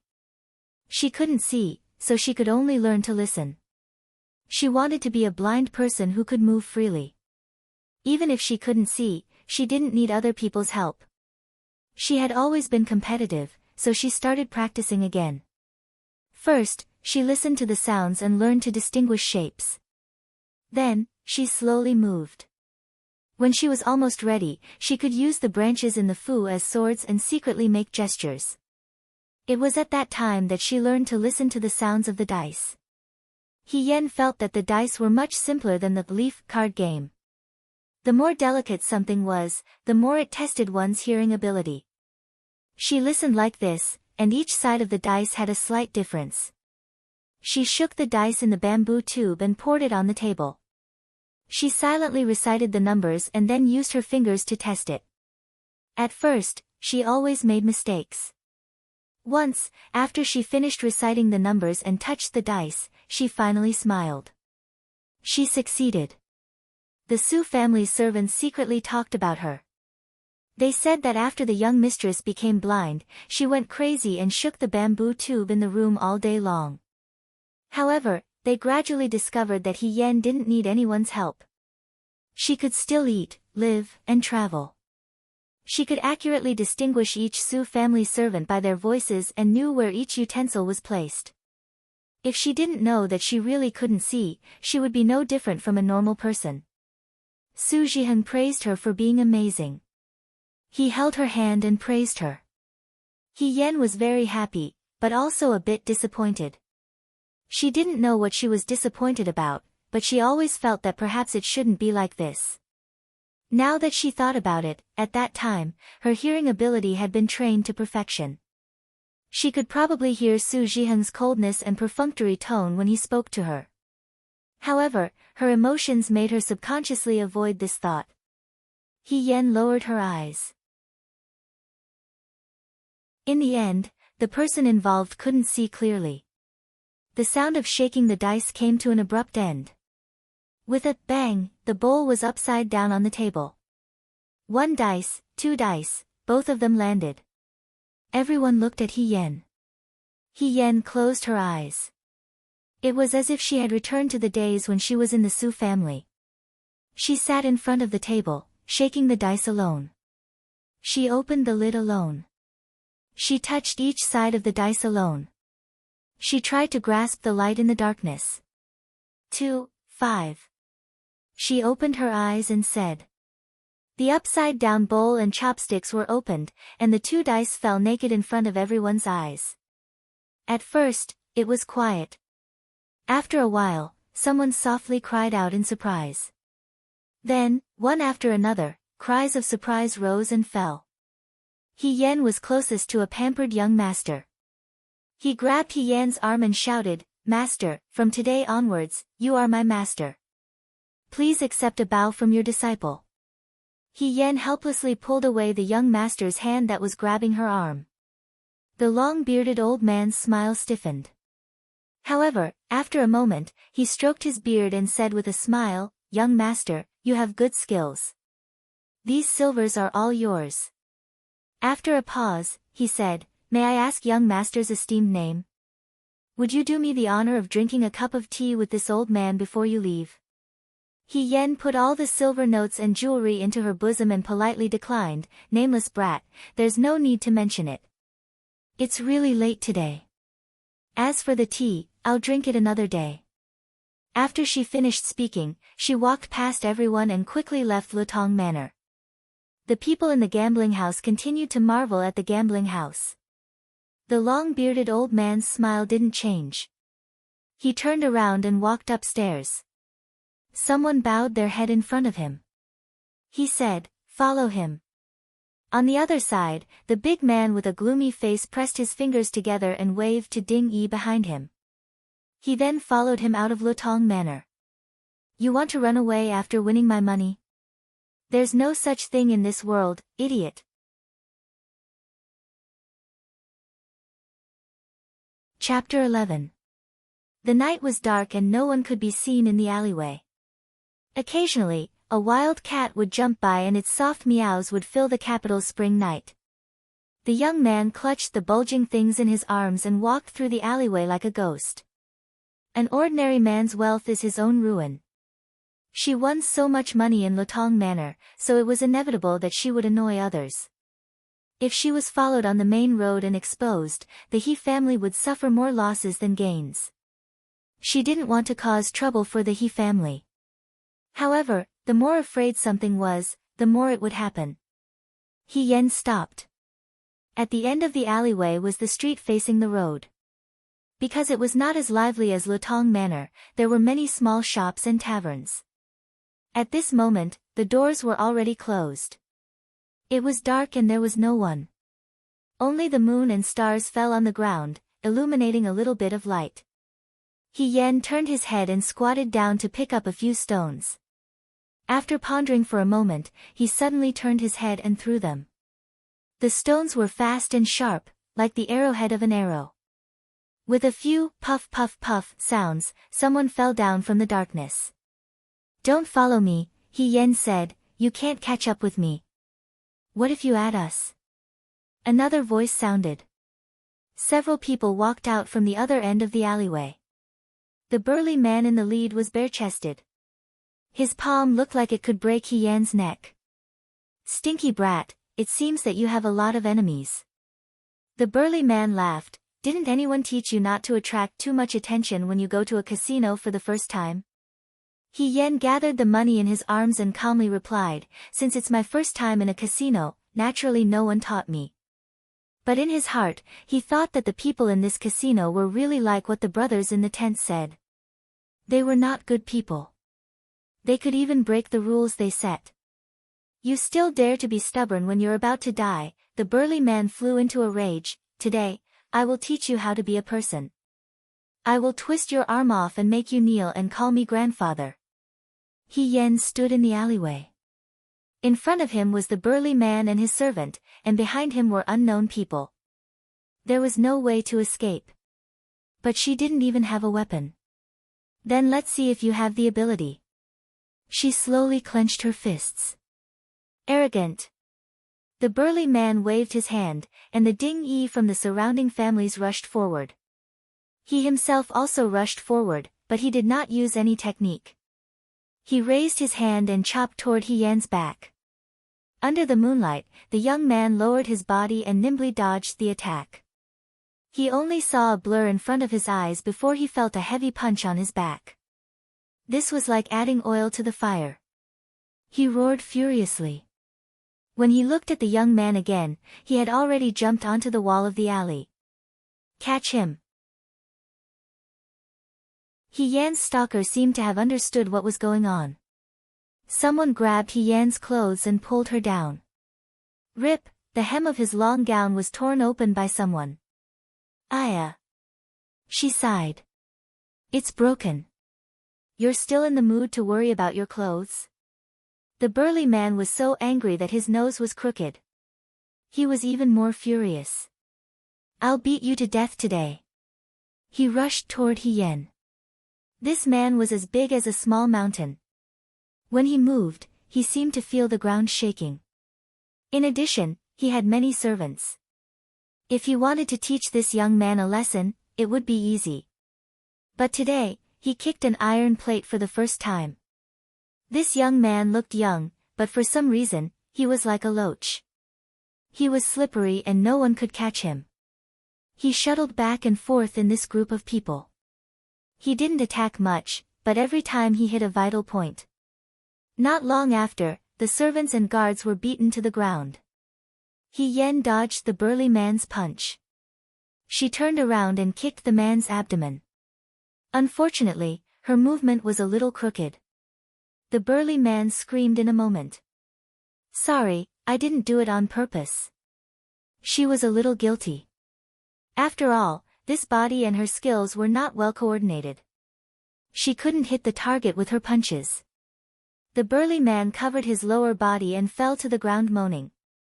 That sound in the night made people's hair stand on end, but also sad.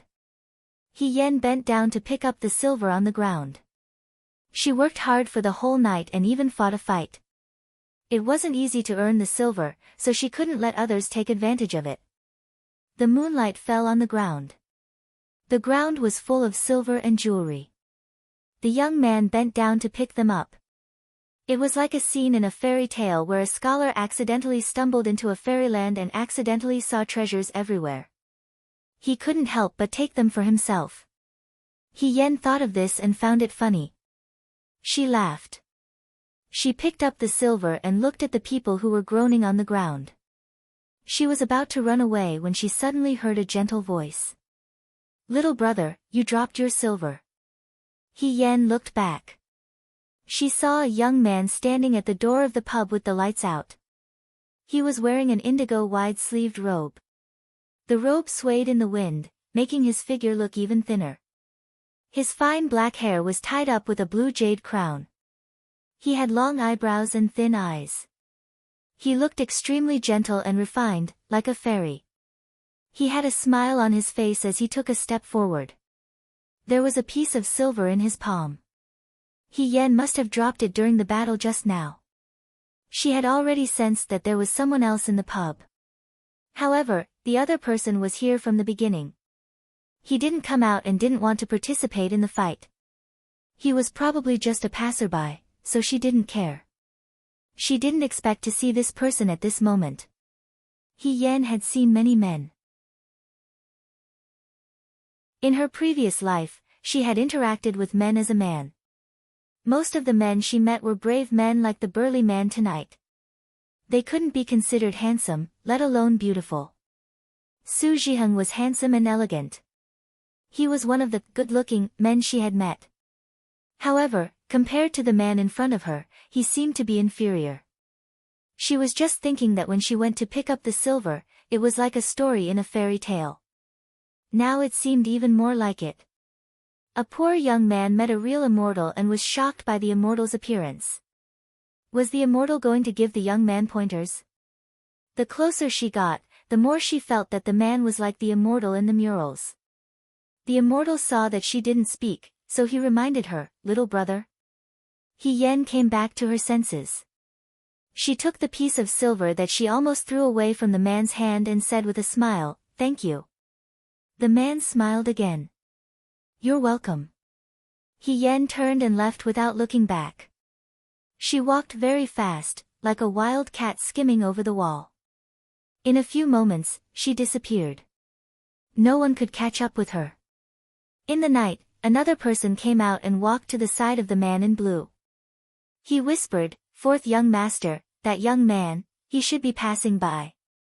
Don't worry about him." The immortal smiled. He seemed to think of something funny and his smile widened. "He's quite clever."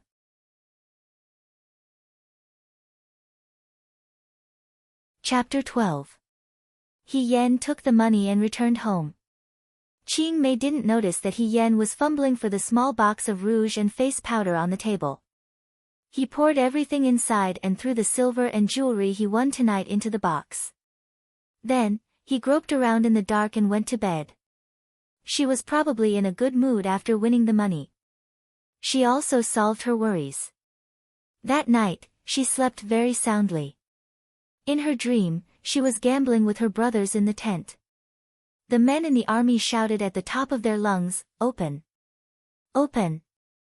He Yen looked embarrassed. Someone laughed, "General, why did you lose again? Did the general win once tonight?"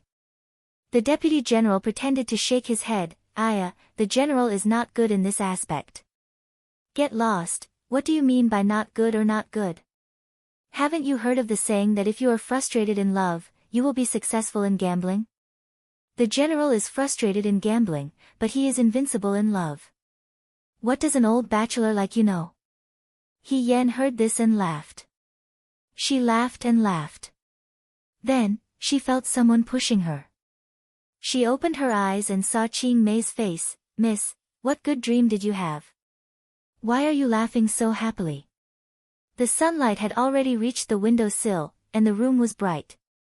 She stretched out the back of her hand to block the dazzling light. She was a little surprised that she woke up late. Sure enough, it was a good night's sleep in spring. She thought of the dream last night and couldn't help but sigh.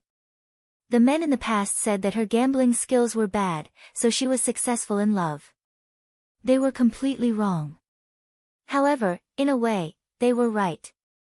Now that she was able to kill everyone in Lutong Manor, she was successful in gambling, but she was naturally unsuccessful in love. That was why she was defeated so badly. He Yunqing's unhappy voice came from outside the door, "He Yen, it's already late in the morning. Are you still going today?" From the beginning, she strongly opposed to He Yan's request. Now, she was used to chopping firewood with him. He Yunqing didn't understand how he and He Yen ended up in this situation. "Wait for me." He Yen quickly changed into a clean set of clothes. Qing Mei went out with the basin. He Yunqing walked in and said, "Why are you so slow today?" "He Yen. What's the matter?" He Yen was tying a sandbag. When he looked up, he saw He Yunqing's angry expression. Puzzled, she asked, "What's wrong?" He Yunqing pointed at the chair. "What's wrong? Why don't you take a look?" The young man's tone was filled with anger. If there was a fire on his head, it would have ignited the entire house. He Yen looked in the direction of his finger. On the chair was the maroon gown that He Yen had borrowed from He Yunqing last night. After she returned to her room, she casually took off her clothes and threw them on the chair. She hadn't remembered this since she woke up in the morning. Before He Yen could react, He Yunqing stepped forward and shook off the gown. The long robe had been crumpled into a ball by He Yen and was stained with dirt. Now that it was shaken like this, it revealed a tear in the middle of the robe. It was as if someone had cut it in the middle of the robe. It was very miserable. "This is the gown that you mended for me?" He Yunqing was burning with anger. Last night, he was touched and thought that this sister really cared for her younger brother. Now, she was really sent by the heavens to punish him. This is a misunderstanding. I can explain. He Yen tried to calm the child down. Explain. How can you explain? Do you know? He Yunsheng was originally very angry and reproachful, but when he reached this point, his voice suddenly choked up and his eyes turned red. He said, "This is my only robe. If you cut it to pieces, what will I do?" He Yan had a big headache. She was really afraid of seeing people cry. Especially this aggressive young man who was like a little calf. Suddenly, he felt wronged and shed tears. He Yunsheng also felt wronged. Young people all cared about their reputation. As long as he was filial and indomitable, he was a good man. Although that was the case, everyone had vanity. This maroon gown had been given to him by one of his older brothers, and he had been wearing it for many years, simply because his own clothes were all short shirts and trousers, which were convenient for working, so this gown, no matter what, always looked like a young master. He Yan's clothes couldn't be compared to the clothes of the young ladies of big families, but every year, she would buy 1 or 2 pieces of fashionable clothes. He Sui spoiled her, so He Yunsheng couldn't say anything. Girls love to be beautiful. How could a man care about these worldly things? But at this moment, He Yunsheng suddenly felt wronged. He Yan stammered, this gown is ruined. We'll buy another one. We'll find the most famous tailor in the capital to make a brand new one for you. The kind with embroidered patterns. The material must also be good. Don't cry. I didn't do it on purpose, okay? Yunsheng. He Yan had never coaxed him with such kind words. He didn't know why, but He Yunsheng's anger suddenly dissipated. But he still had some resentment. We don't have money. Who said so? He Yan opened the makeup box and showed it to him. We have money. He Yunsheng originally just took a casual glance, but when he looked closely, he was stunned and said, "Where did you get the money?" Huh? The next moment, He Yunsheng suddenly rushed forward and said in surprise, "Your face." He Yan was shocked. He thought to himself, could it be that the face could change? It can't be. Before she went home last night, she washed her face in the water tank at the door. She should have washed off all the makeup. Just as she rushed in front of the mirror, she heard He Yunsheng's angry voice ring out beside her. Who hit you? In the mirror, the girl's features were elegant and pretty, her pair of watery eyes were full of autumn waves, there was no change, but... He Yan's gaze moved downwards, the girl's lips had an additional shallow bruise, it was especially conspicuous on her white and tender skin. Just now, when Qing Mei woke her up, she used her hand to block the sun. Qing Mei didn't see it. But now, He Yunsheng saw it. Lady He's delicate skin couldn't withstand any damage. She seemed to have been punched by someone last night, but it didn't hurt or itch. So, she didn't take it to heart. She didn't expect that her face would be marked today. He Yunsheng was still asking, what happened to you? These silvers, these clothes. He was suddenly frightened and his eyes were sad. You. Seeing that the boy was getting more and more unreasonable, He Yan gently knocked his head. What are you thinking? Last night, I wore your clothes and went to the casino. I gambled for 2 rounds and won some silvers. Some people came looking for trouble, so I taught them a lesson. I was careless and got hurt. It's okay, it will disappear tomorrow. She said it casually, but she didn't know how much her words shocked the boy in front of her. You. He Yan went to the casino. He Yan went to the casino and won money. After He Yan won the money, someone came looking for trouble and even taught the other party a lesson. No matter which one it was, He Yunsheng couldn't accept it. He even suspected that his sister had been switched. How could these things be so unimaginable? Yes, He Yan calmly explained, because we were too poor, I wanted to go to the casino to try my luck. Who knew that my luck was so good? It was probably God's blessing. I was very afraid of those people who came looking for trouble, but recently, I went to the mountains to chop firewood with you. My strength increased a lot, so I was lucky to beat them. Seeing that He Yunsheng was still stunned, He Yan continued, if you don't believe me, you can go to Lutong village and ask around.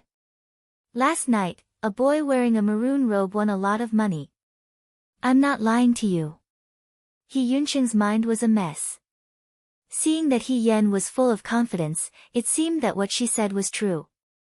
But, oh, that's right, He Yan smiled, since we have money now, from today onwards, we won't sell deny cakes anymore. Then what will we do? He Yunqing murmured. Naturally, we'll go to the school. Do you want to go to school, Yunqing? She asked.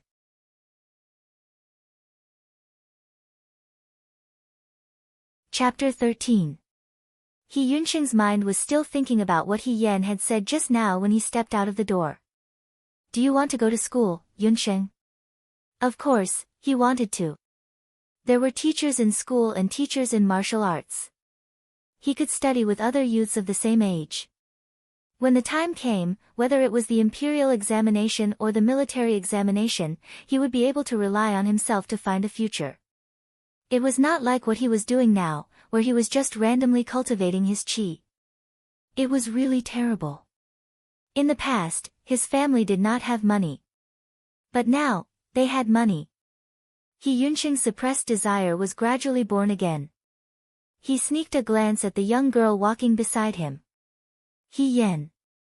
Ever since He Yan recovered from her illness, it seemed that everything in the family had improved. It was no longer like a pool of stagnant water. He did not know when, but this pool of water was swept by the wind and rippled, so the old air was swept away, and the flowers were red and the willows were green. It was spring.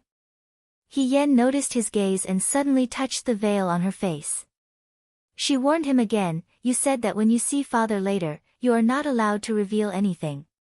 Do you understand? Okay. He Yunqing replied with difficulty.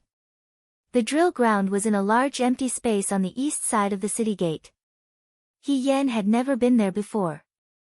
After she returned to the capital with the army, He Rufei replaced her.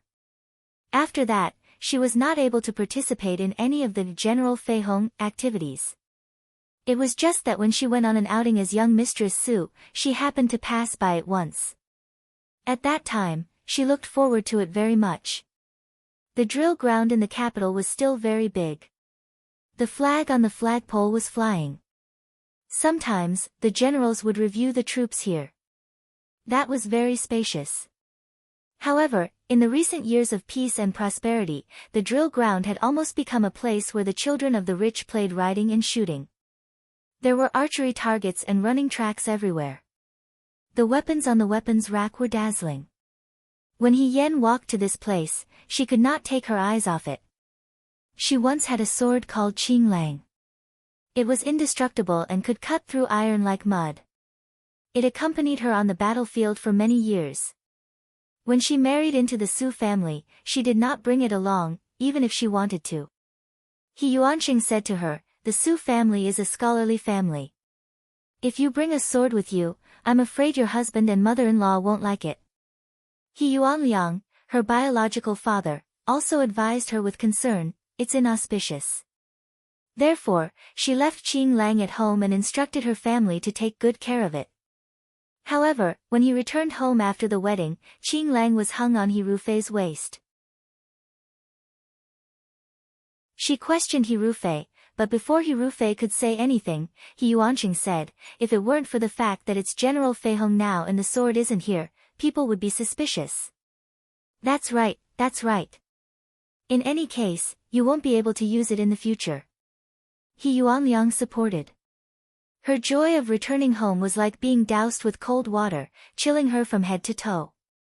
It was also at that time that she suddenly realized what marriage meant. What it meant to hand over the title of General Feihong.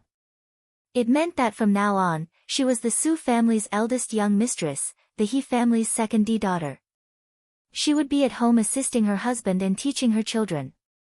She would be at the same level as her husband. Her sword, her horse, her comrades, her freedom, her achievements and achievements that she had fought for, would all be given to someone else. And no one would know. First, it was her Qing Lang. Then, it was her horse. Then, it was her subordinates. Her everything. All her hard work over the past few decades had become someone else's wedding dress. She had nothing. He Yuanqing asked, "Hey, what's wrong? You don't look well." He Yan was startled. When she came back to her senses, she smiled and said, "It's nothing." She looked left and right. "Why don't I see father? They seem to be over there." He Yuanqing pointed to the track on the other side. "They're probably training the horses." The school often bought new horses. Some of them were wild and unruly, so they needed to be trained for a period of time. Nowadays, the rank of the gate commandant was extremely low. When they weren't patrolling the city, in a way, they were almost like training partners for the nobles who came to the school. "Let's go," He Yuanqing said. He Yan nodded and suddenly stopped. She picked up an iron head stick from the top of the weapon rack and held it in her hand. He Yuanqing asked, "What are you going to do with this?" "Feel it." He Yan said, "Let's go." He Yuanqing was speechless. The two of them walked towards the track next to the stable. Before they got close, they heard a clamor. The two of them looked up.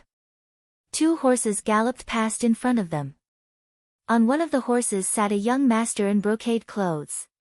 On the other horse sat a person who was as sturdy and dark as a black bear. Who else could it be but He Sui?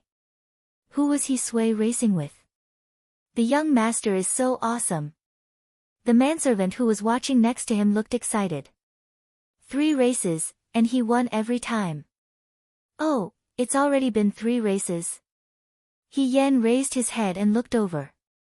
It didn't matter at first glance, but at first glance, he frowned. The horse that He Sui was riding probably hadn't been tamed in time. With one look, one could tell that it was wild and hard to tame. Its footsteps were very hurried.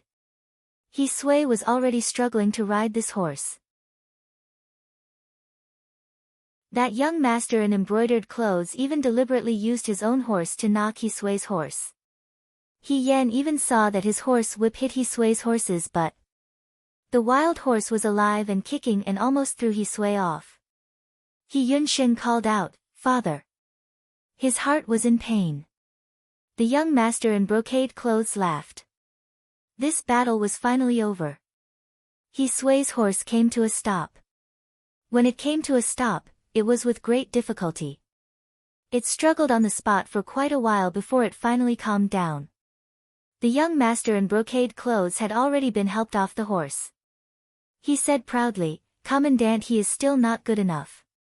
He can't even tame a horse. But this race is better than the previous one. At least he didn't fall down and get kicked by the horse." Fall down? Get kicked? He Yan looked up at He Sui. The big man's face was bruised and swollen. There was a hoof print on his clothes.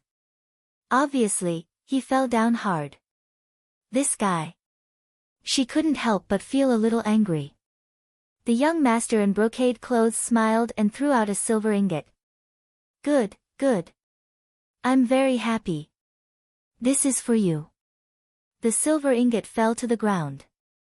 He Sui bent down to pick it up regardless of the other's eyes. Then he smiled and thanked, "Thank you, young Master Zhao."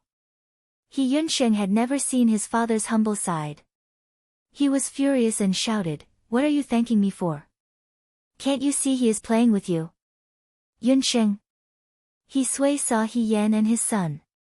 He asked, "Yan Yan, why are you here? Who is this guy?" Young Master Zhao asked. "This is my son, Yuanqing." He Sui smiled apologetically. "Oh." Young Master Zhao said, "Your son seems to be very unhappy with me. What's wrong? Children are not sensible." He Sui pressed He Yuanqing's head. "Quickly say sorry to young Master Zhao." "I don't." He Yuanqing struggled. This young Master Zhao was clearly humiliating He Sui, toying with He Sui like a servant. But why? No matter how low He Sui's rank was, he was still an official and not a servant of the Zhao family. Why should he be humiliated like this? He Yuanqing held his head high and refused to admit it. Young Master Zhao glanced at him, as if his interest was piqued. How about this? I originally planned to let your father have another round with me, but I've changed my mind. If you have another round with me, this young master will reward you with an ingot of silver. He stretched out his hand, and the servant handed over an ingot of silver. No. He Sui was shocked at first. Then he bent down and smiled. Yunsheng has never touched a horse before. Let me accompany you. He Sui usually favored He Yan, but it did not mean that he did not love his son. This young Master Zhao was not a good person. But he was used to being humiliated by rich people. He did not care about this little bit of humiliation. He Yunsheng should go to school at his age. And He Yan, he should prepare some dowry for her. She could not go to her husband's house and be looked down upon when she got married. But he did not have any other skills. Other than selling his strength, he could only please these rich people and make money. He Sui didn't expect that his son and daughter would see his pathetic state today. He Sui felt ashamed and sad. Yunsheng was a young man. He could not stand these insults. But he did not know that people were evil. With his body, if he really had a horse race with young Master Zhao today, he would lose half of his life. One had to know that this horse was a new ownerless wild horse that had not been trained even once. Not to mention racing, it was not easy to even ride this horse. He could not let anything happen to his son. I will do it. He Sui smiled. No. Young Master Zhao shook his head. I want him. He Sui's smile froze. In the stalemate, someone suddenly spoke. The clear voice broke the silence. Or, I will have a race with you. Everyone looked to the side. The person who had been silent suddenly spoke. Then they realized that there was a girl standing there. She was wearing a light red and white short-sleeved coat with a long robe and a scarlet skirt. Niao niao, her face was covered with a white veil. Only a pair of beautiful eyes could be seen. She was smiling. Who are you? Young Master Zhao asked. Me. The girl nodded slightly. I am just a horse trainer.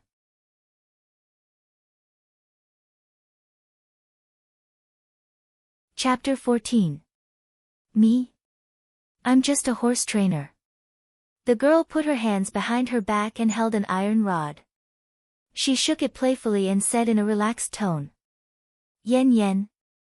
He Sui was startled and scolded her in a low voice. What nonsense are you talking about? He Yan didn't look at He Sui. She just stared at Master Zhao and said, Master, are you willing to do it? Young Master Zhao was a man who had tender feelings for the fairer sex.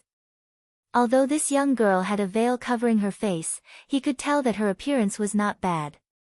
Moreover, one would not slap a smiling face. Her voice was clear and melodious. Presumably, she was also a beauty. When a delicate beauty made a request, he would comply. Miss, you don't know. This horse has a strong temperament. If it gets hurt because of this, I'll be very upset. He reminded her with good intentions. He felt that he was a gentleman. But just as he finished speaking, he heard the girl laugh. The next moment, he felt a blur in front of him. The red dress was like a lotus flower, bringing a fragrant wind. When he looked up again, He Yan was sitting upright on the horse's back, holding the reins. The horse was originally pulled by He Sui. He Sui didn't expect that He Yan would suddenly get on the horse. He let go of the reins and the horse was startled. It suddenly neighed and jumped up. Yen yen, He Sui screamed. He Yunsheng was also startled. He Yan didn't panic. She simply threw away the reins and grabbed the mane on the horse's neck. She held it tightly and didn't let the horse fall no matter how hard it struggled. She lowered her body and put her ear next to the horse's ear. She made a series of strange sounds. Strangely, gradually, the horse stopped struggling. It retracted its front hooves and calmed down. Everyone was surprised. Yen yen, come down, He Sui's heart was finally at ease. He hurriedly reached out to He Yan, "Don't fall." He Yunsheng finally came to his senses. The boy bit his lips. His face was pale and his voice was trembling. "You, come down. Do you want to die?" Ha ha ha ha. Young Master Zhao, who had been in a daze, suddenly laughed out loud. "I didn't expect this lady to be such an expert." Since that's the case, he also mounted his horse. What's wrong with accompanying Miss? She was indeed very charming. He Yan smiled faintly. "Then be careful, young master. I've said before that I'm a horse trainer." After saying this, she stretched out her hand and slapped the horse's butt, causing it to gallop away in a cloud of dust. "He's not using a horse whip?" Young Master Zhao mumbled. He then whipped his horse. "Let's go." The two horses kicked up a cloud of dust on the track, leaving behind a crowd of dumbfounded people. He Sui slowly turned to look at He Yunsheng. He Yunsheng quickly explained, "Don't ask me. I don't know when she learned how to ride a horse." He Sui seemed to be in a dream. He knew his own daughter best. She barely knew how to play the zither, chess, calligraphy, and painting. She was outstanding in dressing. But when it came to riding a horse or swordsmanship, not to mention proficiency, it was already good enough that she didn't roll her eyes when she heard the name. He Yan liked those romantic and elegant young masters. She liked to drink tea, discuss poetry, and admire flowers under the moon. She stayed away from these uncouth things, afraid that they would hurt her delicate skin. But her posture of mounting the horse was so practiced, as if she had done it thousands of times and was used to it. She was even better than him, her father. That wild horse was as obedient as a kitten under her hands. She didn't even use a whip. How did she do it? He Sui looked at the figure on the track. He Sui couldn't tame the wild horse, but He Yan was as agile as the wind. Her posture was graceful. Because it was not convenient to wear a long dress, she pulled the dress aside to reveal the trousers inside. But not only was it not rough, there was an indescribable sense of elegance. Young Master Zhao couldn't catch up with her. Young Master Zhao was a little annoyed. He came to the school field to be in the limelight, not to lose face. He Sui made him very happy just now, but what was wrong with this girl? He couldn't lose to a woman, and this woman was riding a wild horse that hadn't been tamed. Did he want to be laughed at? Absolutely impossible. Suddenly, a competitive spirit grew in young Master Zhao's heart. He whipped the horse harder. The horse felt the pain and rushed forward. It was about to overtake He Yan. Yes, that's it. Looking at He Yan's figure getting closer and closer, young Master Zhao couldn't help but feel proud. He learned to ride when he was 7 years old. After so many years, how could he lose to a woman? His horse finally overtook He Yan. Young Master Zhao laughed out loud. "Miss, you have to work harder. Young Master is so brave." He Yan's voice was a little surprised. "It's also the first time someone has caught up with me." As she spoke, her fingers touched the swinging iron head stick at her waist. Young Master Zhao's horse was in front, her horse was behind. Just like that, the iron head stick stabbed the horse's butt. No one noticed this slight difference, except for the horse under young Master Zhao.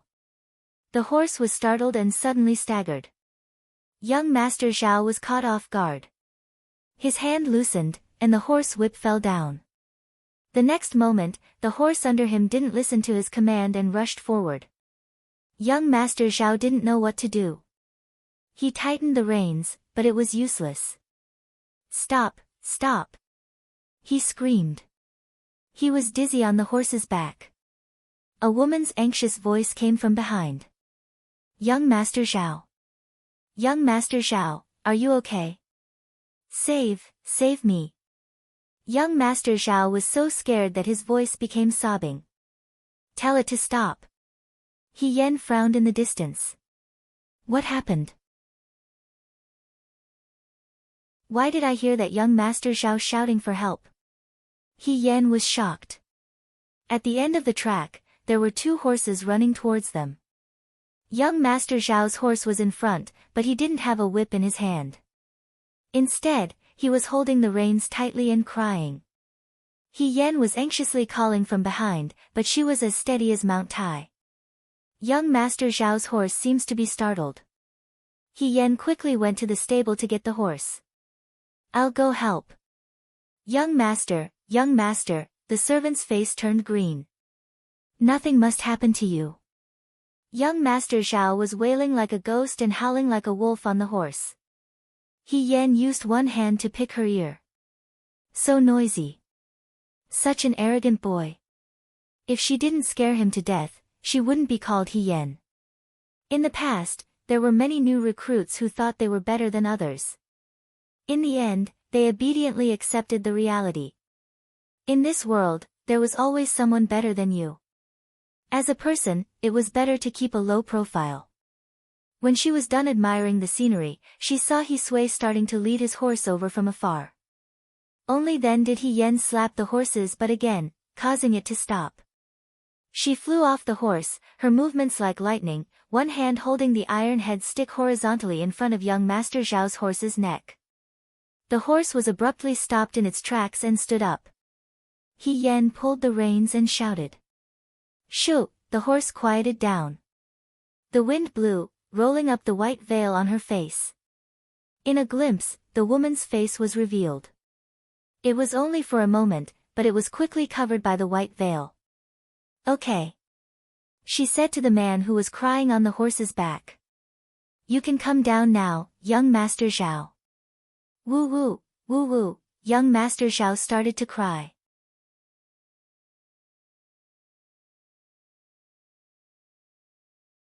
Chapter 15. The sobbing young Master Zhao wiped his tears with the back of his hand and cursed softly. When he got off the horse, his legs were weak and he almost fell. The servant quickly went over to support him and said, Young Master, are you okay? Young Master Zhao kicked him. Do I look like I'm okay? You scared me to death just now. He Yan said, It's all my fault.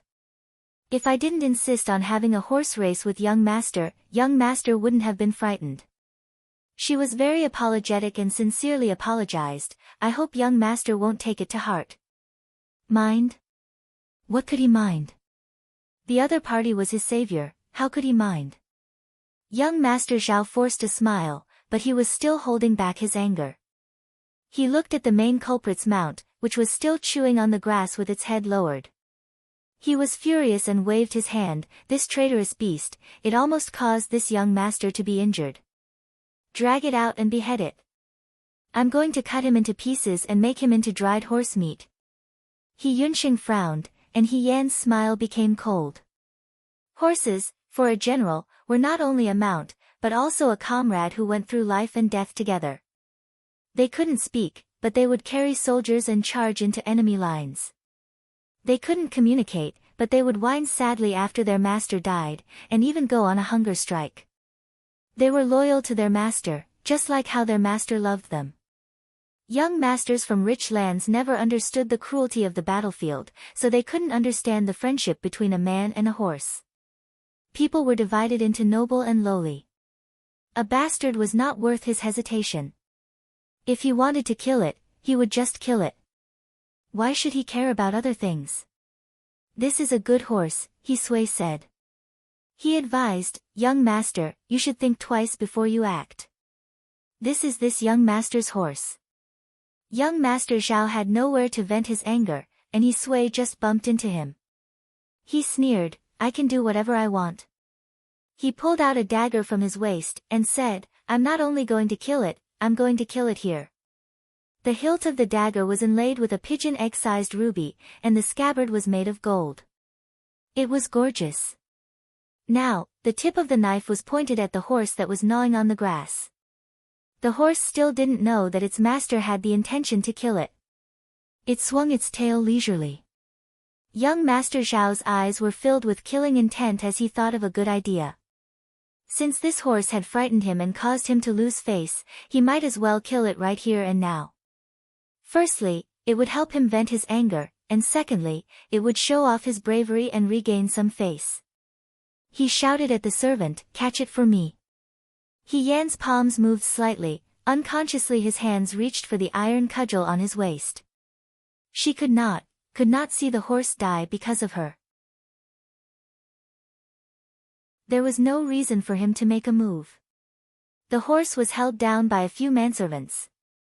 The head manservant turned his head and shouted, young master, we are holding it down. Young master, do it now." Young Master Zhao held a dagger in his hand and walked forward. He aimed it at the horse's neck, and the dagger was about to land. Bang! There was a crisp sound, as if metal and stone had collided. Something fell to the ground. He Yan quietly withdrew his outstretched hand.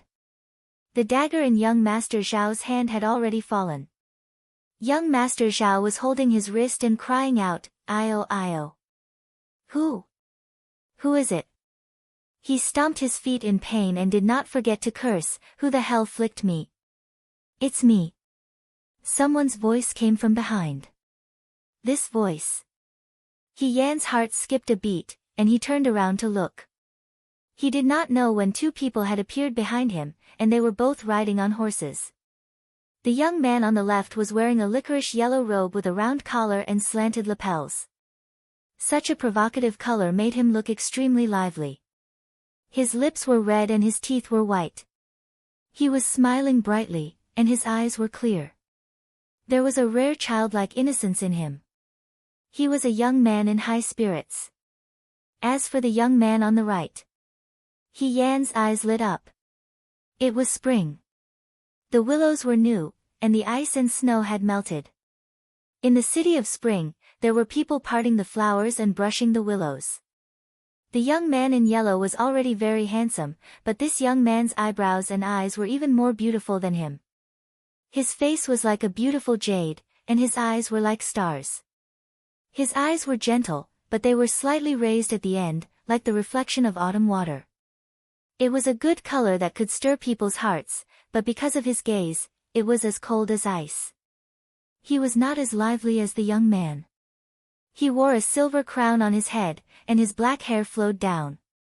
He wore a frost-colored riding suit, and the lapel was embroidered with an exquisite vermilion bird with golden thread. He wore a pair of soap-green boots, and a sparkling sword at his waist. The white horse was golden, and he was handsome and elegant. At this moment, his right hand was playing with a dark green pouch, and there was a tinkling sound coming from inside. What a handsome and elegant young master of the 5 Hills aristocratic families. He Yan was praising him in her heart. Suddenly, she felt that something was wrong. In a flash, she lowered her head, and the white veil swayed slightly, covering her eyes. She only heard young Master Zhao's flattering and fearful voice, "So it's military governor Zhao. I'm sorry." He Yan suddenly remembered that many years ago, it was also a spring day like this. Orioles sang and swallows danced, and willows fell in 1,000 courtyards. She looked up in confusion, and saw a handsome young man in a white robe and embroidered boots looking down from the treetops. Even though his expression was full of impatience, it could not hide his handsome appearance. The spring light was lazy, and the wind was beautiful. He was like a jade in a painting, dimming the spring scenery of the city. Xiao Ju, Xiao Huijin, her rival in her previous life, and her former classmate. He was also the famous military governor of the Right Army, General Feng Yun.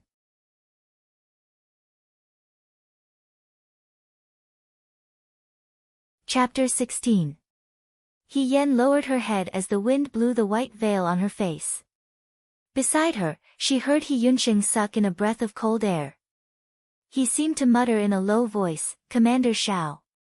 It was probably because he saw the hero in his heart that he exclaimed in admiration. "Military Governor Xiao. Why are you here?" Young Master Zhao was arrogant in front of He Sui and the others, but in front of Xiao Ju, he was like a dog wagging its tail and begging for mercy. It was disgusting. "How much did you spend on this horse?" The young man sat on the horse and asked calmly. "Huh?" Young Master Zhao was a little confused, but he still answered honestly, 30 taels of silver. Xiao Zhu's mouth twitched. In the next moment, 2 silver ingots flew out of the dark green pouch in her hand and landed on the grass. Everyone could see clearly that the thing that hit young Master Zhao's wrist was a silver ingot. "I'll buy your horse," he said. Young Master Zhao's lips trembled, but he couldn't say anything. He wanted to save his face by killing this ruining beast, but unfortunately, Xiao Huaijin had spoken. He was the second son of a Xiao family. He couldn't afford to offend him. Young Master Zhao could only swallow his anger and smile. "Military Governor Xiao, what are you saying? If you want this horse, I'll give it to you." "No need," he said, "I don't deserve it." He Yen sighed in relief. Xiao Zhu was a general like her, so she couldn't bear to see someone kill a horse in the middle of the street. When this horse met Xiao Zhu, it managed to avoid a calamity. Just as he was thinking about this, He Yunxing suddenly stepped forward. He looked at Xiao Zhu with a face full of admiration and said, "Thank you, General Feng Yun. Saving a horse's life is better than building a 7-storied pagoda." Amazing. He Yan was speechless. Even if He Yunxing wanted to strike up a conversation with his hero, he shouldn't have said that. How could he say such embarrassing words? He should have said to study more, otherwise he would end up like this. Xiao Zhu was laughing at him. However, Xiao Zhu did not say anything sarcastic today. Instead, she turned to look at He Yunxing. Her clear eyes sparkled like stars as she asked, "Do you like this horse?" He Yunxing glanced at it and answered honestly, "I like it." "It's for you," he said. "Thank you." He Yunxing was shocked and was about to say something when he saw that Xiao Zhu and the yellow-clothed young man had already urged their horses forward.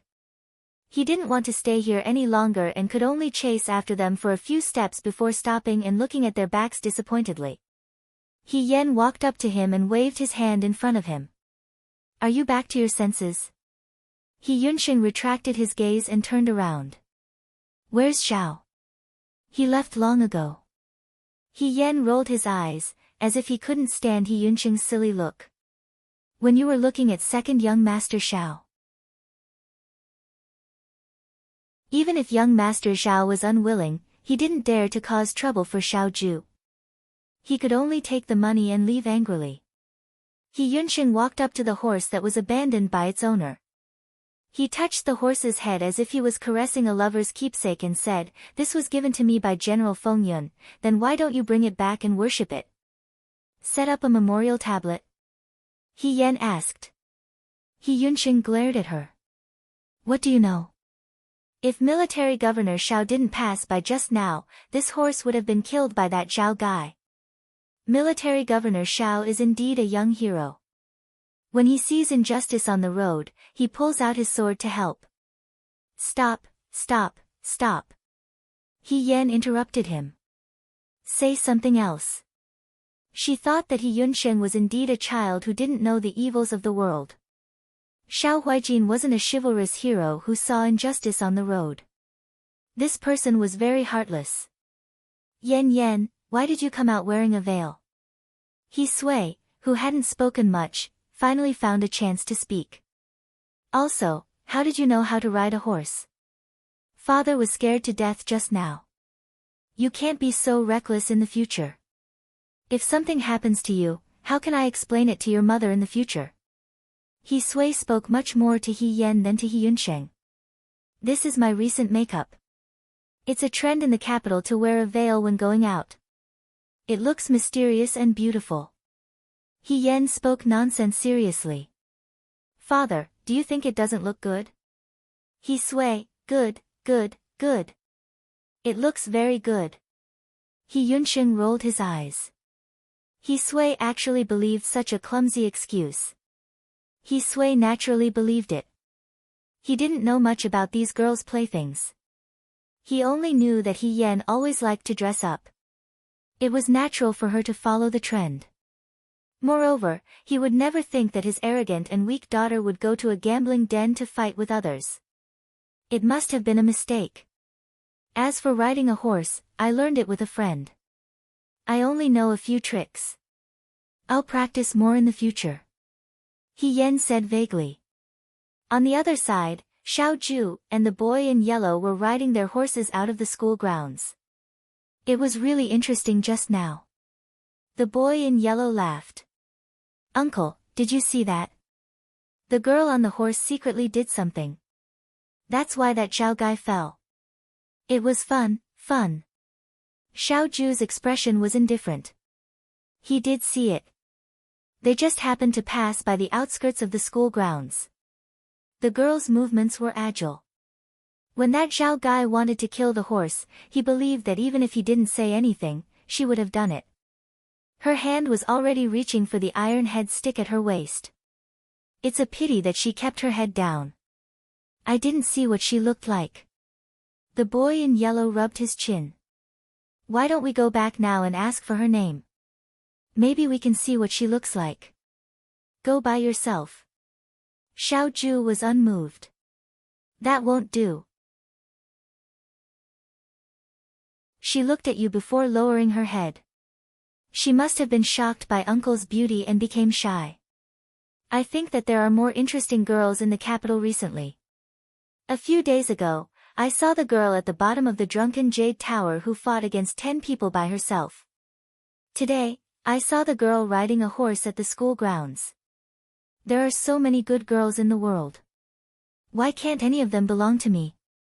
The boy in yellow sighed and beat his chest.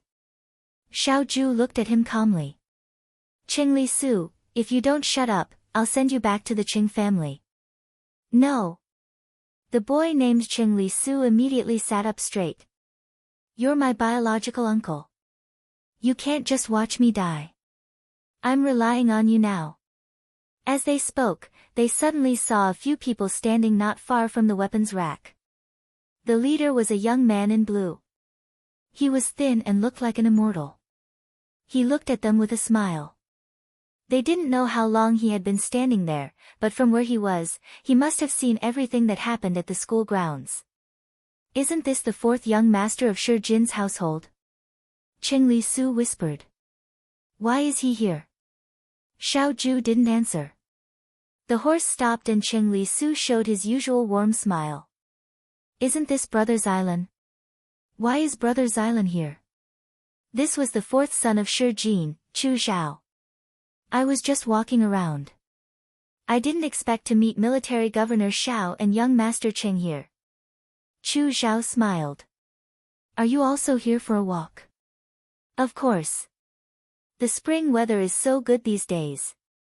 Wouldn't it be a waste if we didn't come out to play? Qing Li Su laughed loudly. As he laughed, he muttered, but it would be even better if we came out with beautiful girls. Chu Zhao pretended not to hear him. His smile didn't change. From beginning to end, Xiao Ju didn't say a word to Chu Zhao. She only nodded slightly at him when they passed by. When they passed by, the page boy was indignant. This General Feng Yun is too rude. Chu Zhao didn't care. He only smiled and shook his head. Who told him to be Xiao Huaijin? Then, he looked at the empty track again. He seemed to have thought of something very interesting and chuckled.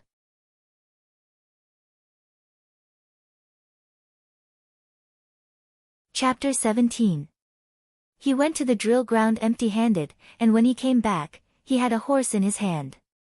He Yunxing felt like he was trying to gain something without risking anything. When he thought of this, he quickly spat a few times in his heart. How could this be called gaining something without risking anything? This was a gift from a hero. But that General Feng Yun was even more handsome and elegant than the rumors said. When would he become someone like second young Master Xiao? He Sui looked at He Yunsheng.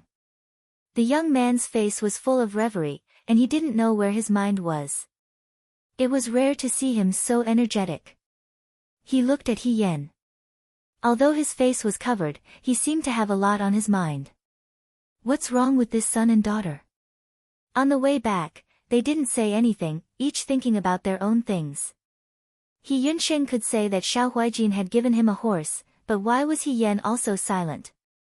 Xiao Huaijin was young and promising, and he was also one of the most handsome men in Dawei. Could it be that his daughter had taken a fancy to him?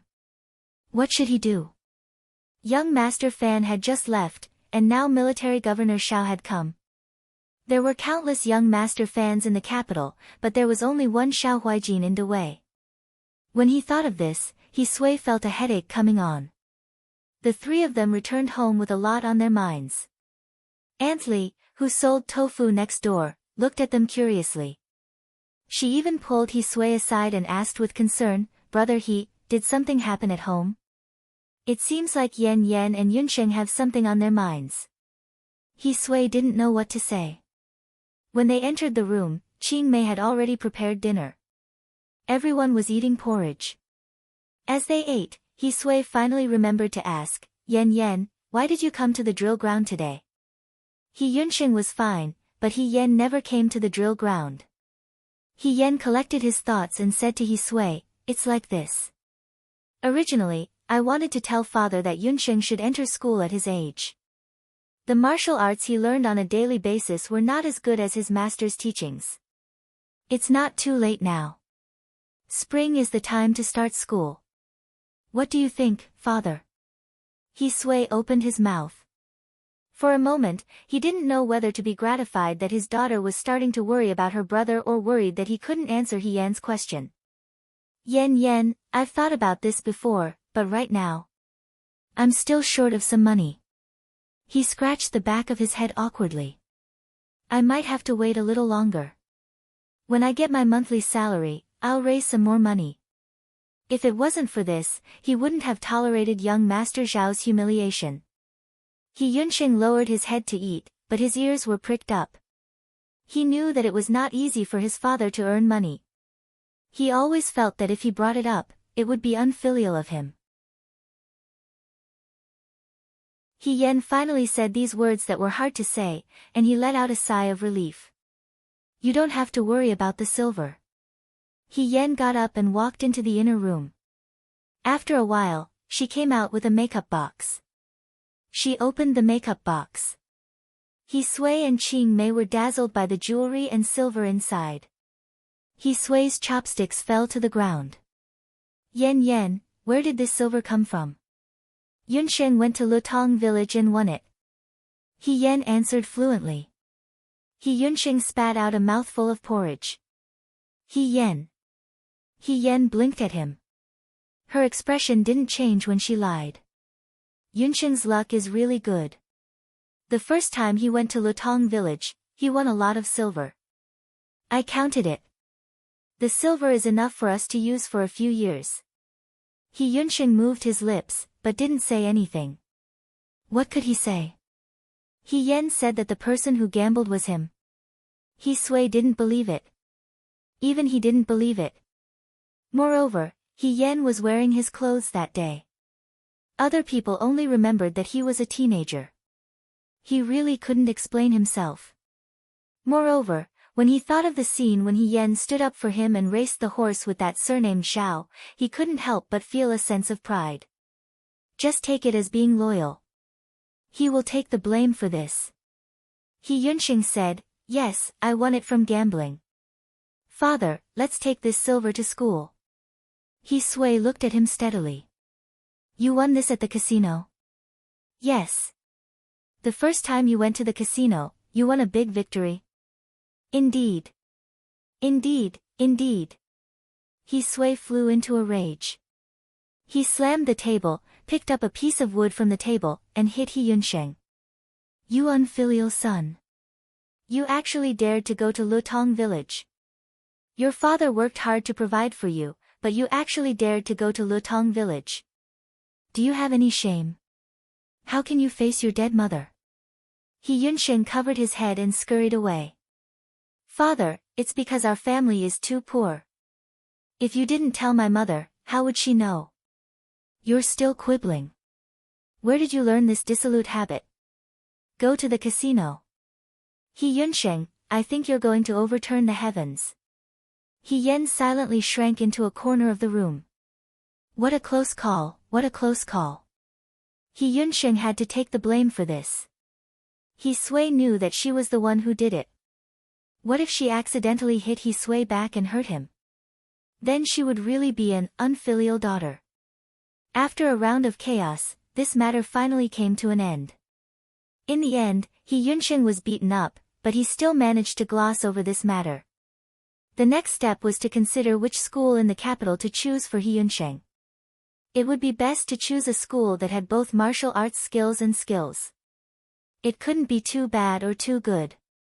Birds of a feather flock together. The best schools were all for the children of wealthy families.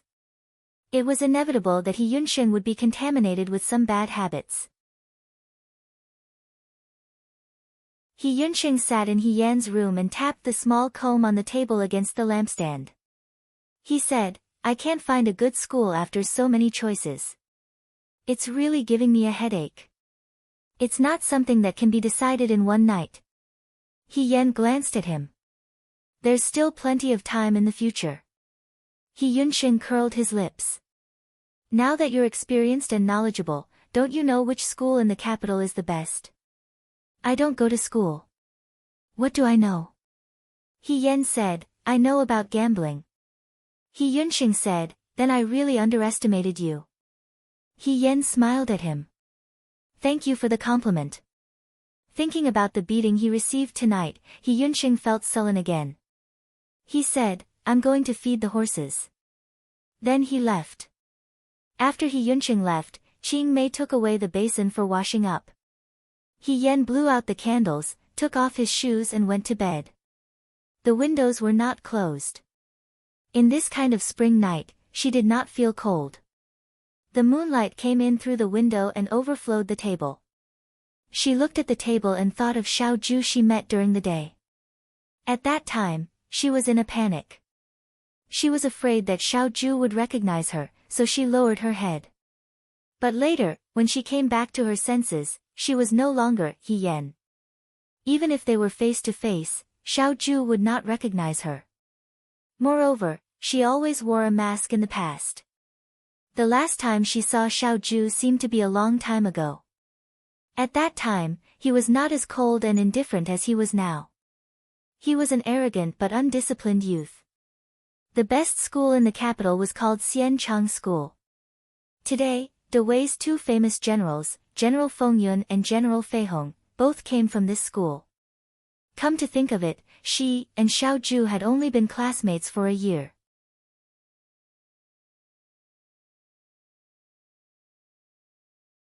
Chapter 18. Everyone said that General Feihong and General Fengyun were as incompatible as fire and water, fighting openly and covertly. But in fact, He Yan always felt that it wasn't that exaggerated. At most, they were both young men who joined the army, had outstanding military achievements, and were bestowed by the emperor at a young age. Everyone liked to compare them together. The others were just hearsay, embellished with oil and vinegar.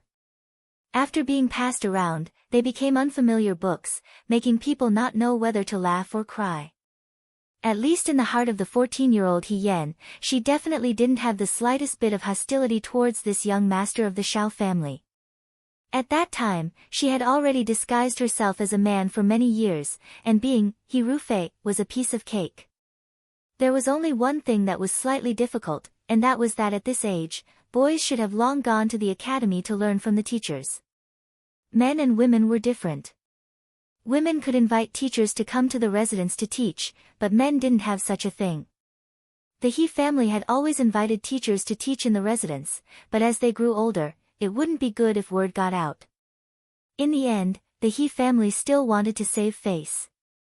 Therefore, they dragged their feet and dilly-dallied. In the end, when He Yan was 14 years old, she was sent to the Xianchang Guan.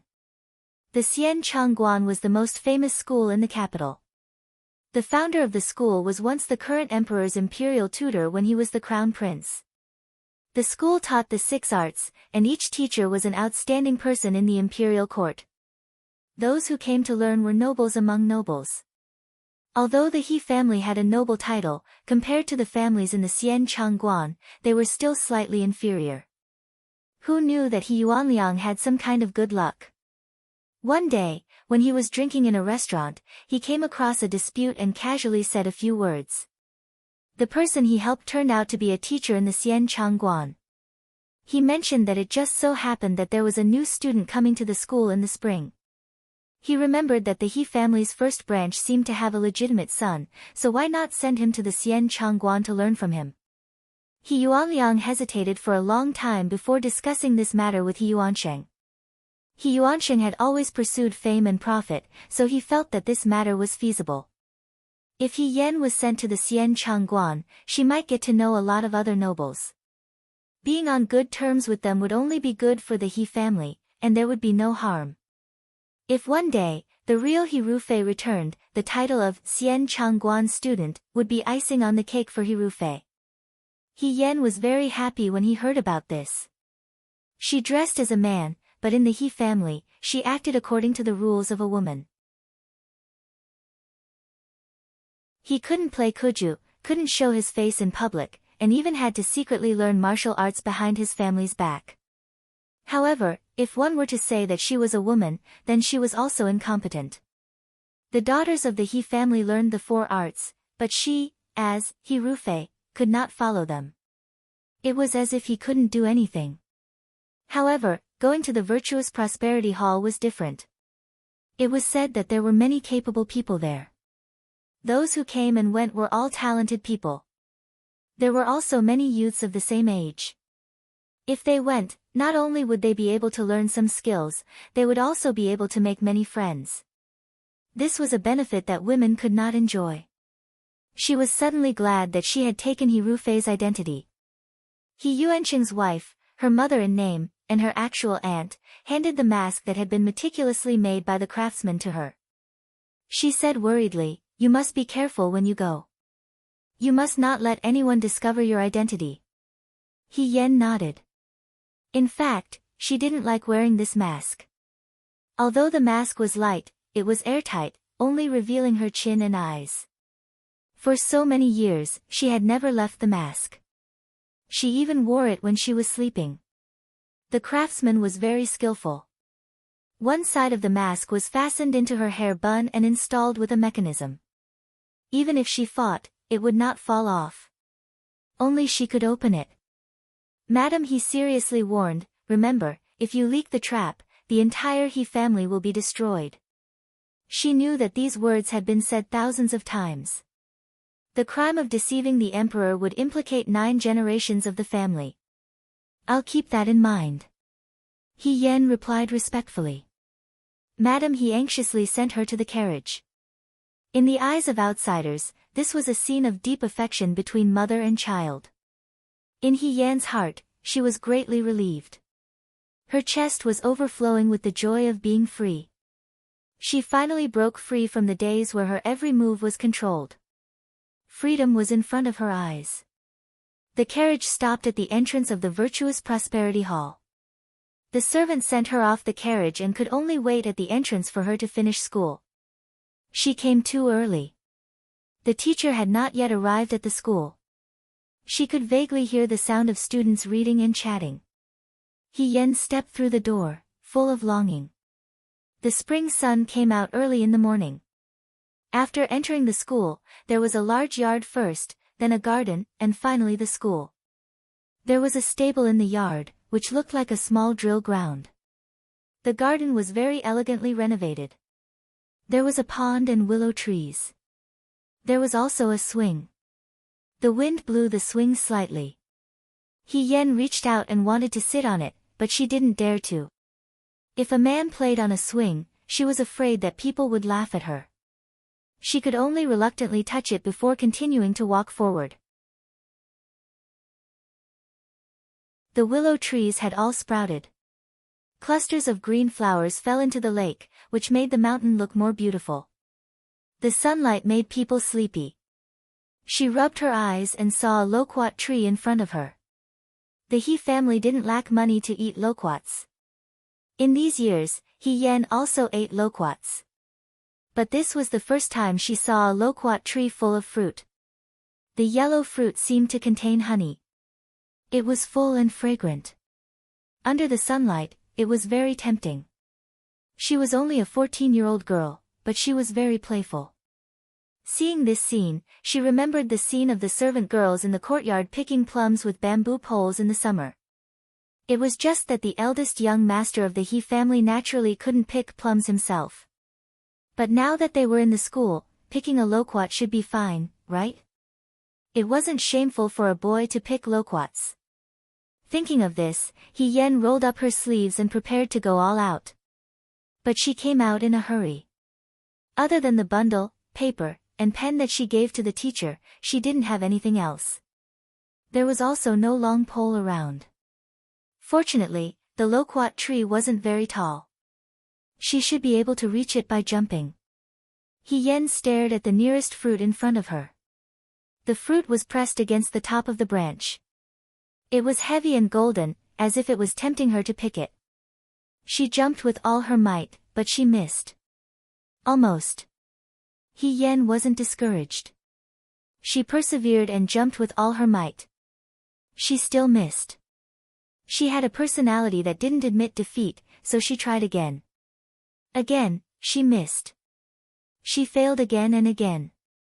She didn't know how many times she failed. Just when He Yen was tired and panting, she suddenly heard a sneer from above her head. He Yen looked up in confusion. The loquat tree was lush with branches and leaves. She only stared at the fruit and didn't notice that there was someone sitting on the tree. She didn't know how long this person had been sitting here. He probably had a panoramic view of all her actions. She looked up. The sunlight shone down, illuminating this person's face inch by inch. This was a beautiful young man in a white robe and embroidered boots. He looked lazy and arrogant. With his hands behind his head, he looked bright and elegant like a cool breeze leaning on a jade tree. He impatiently looked down. His eyes were moving. He Yen was stunned. She had never seen such a good-looking young man. It was as if the whole spring scenery was shining on him. For a moment, she felt ashamed. Fortunately, the mask covered her blushing face. But in the end, she was still young and couldn't hide the amazement in her eyes. After the handsome young man glanced at her, he casually pulled a fruit down. Was he giving it to her? He Yen felt a burst of shyness. The young man suddenly turned over and landed on the ground. He Yan's eyes were dazzled by his white robe. She looked at the young man approaching with the fruit. For a moment, she hesitated and didn't know what to say. Should she say thank you? Or should she say that you are really good-looking? She was so nervous that she wanted to reach out and twist the hem of her clothes. The young man had already walked in front of her. Suddenly, he smiled. This smile was like 1,000 flowers blooming. It was as bright as the spring dawn. He Yen said excitedly, before she could finish the second, thank you, the young man brushed past her. He Yen, ? She looked back and saw the young man in the white robe tossing the big yellow loquat up and down as he walked forward. His posture was leisurely, as if he was laughing at her unrequited love. He Yen stood in the same place. After calming down for a while, she followed the young man into the school. However, she had just walked to the entrance of the school when she heard people talking inside. It was very lively. A cheerful voice asked, I heard that the new eldest young master of the He family is also coming to our school today. Brother Huijin, did you see him? She took a step forward and secretly peeked through the crack in the window. She heard a lazy voice say, I didn't see the eldest young master of the He family. I only saw a stupid and short person. Stupid and short. He Yen had never been talked about like this in her life. It was fine if she was stupid, but short. How was she short? Her height, compared to other girls her age, was already considered to be very outstanding. He Yen wanted to see which blind person would come up with such a conclusion. As soon as he raised his eyes, he saw the bright and pretty young man who was surrounded by the group of young men. His eyes were nonchalantly looking towards the crack in the window. It was as if he knew that she was peeping. Bursts of laughter came from the school. The world of grass and trees was boundless. Spring was lush and the forest flowers were like brocade. This was the first time she met Xiaoju.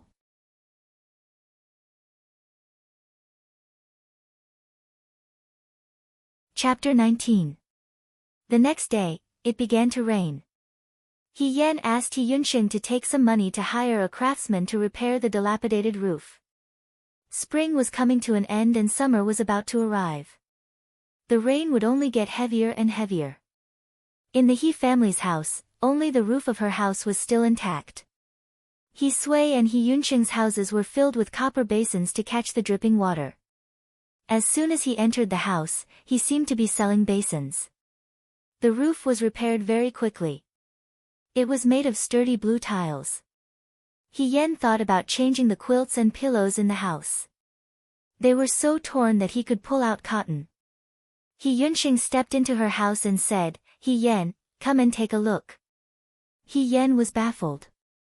He Yunsheng took out a piece of paper from his chest and said to her, "Yesterday, I wrote down all the good schools in the capital. Do you want to go and take a look together today?" "Now?" He Yan asked, "You want me to go with you?"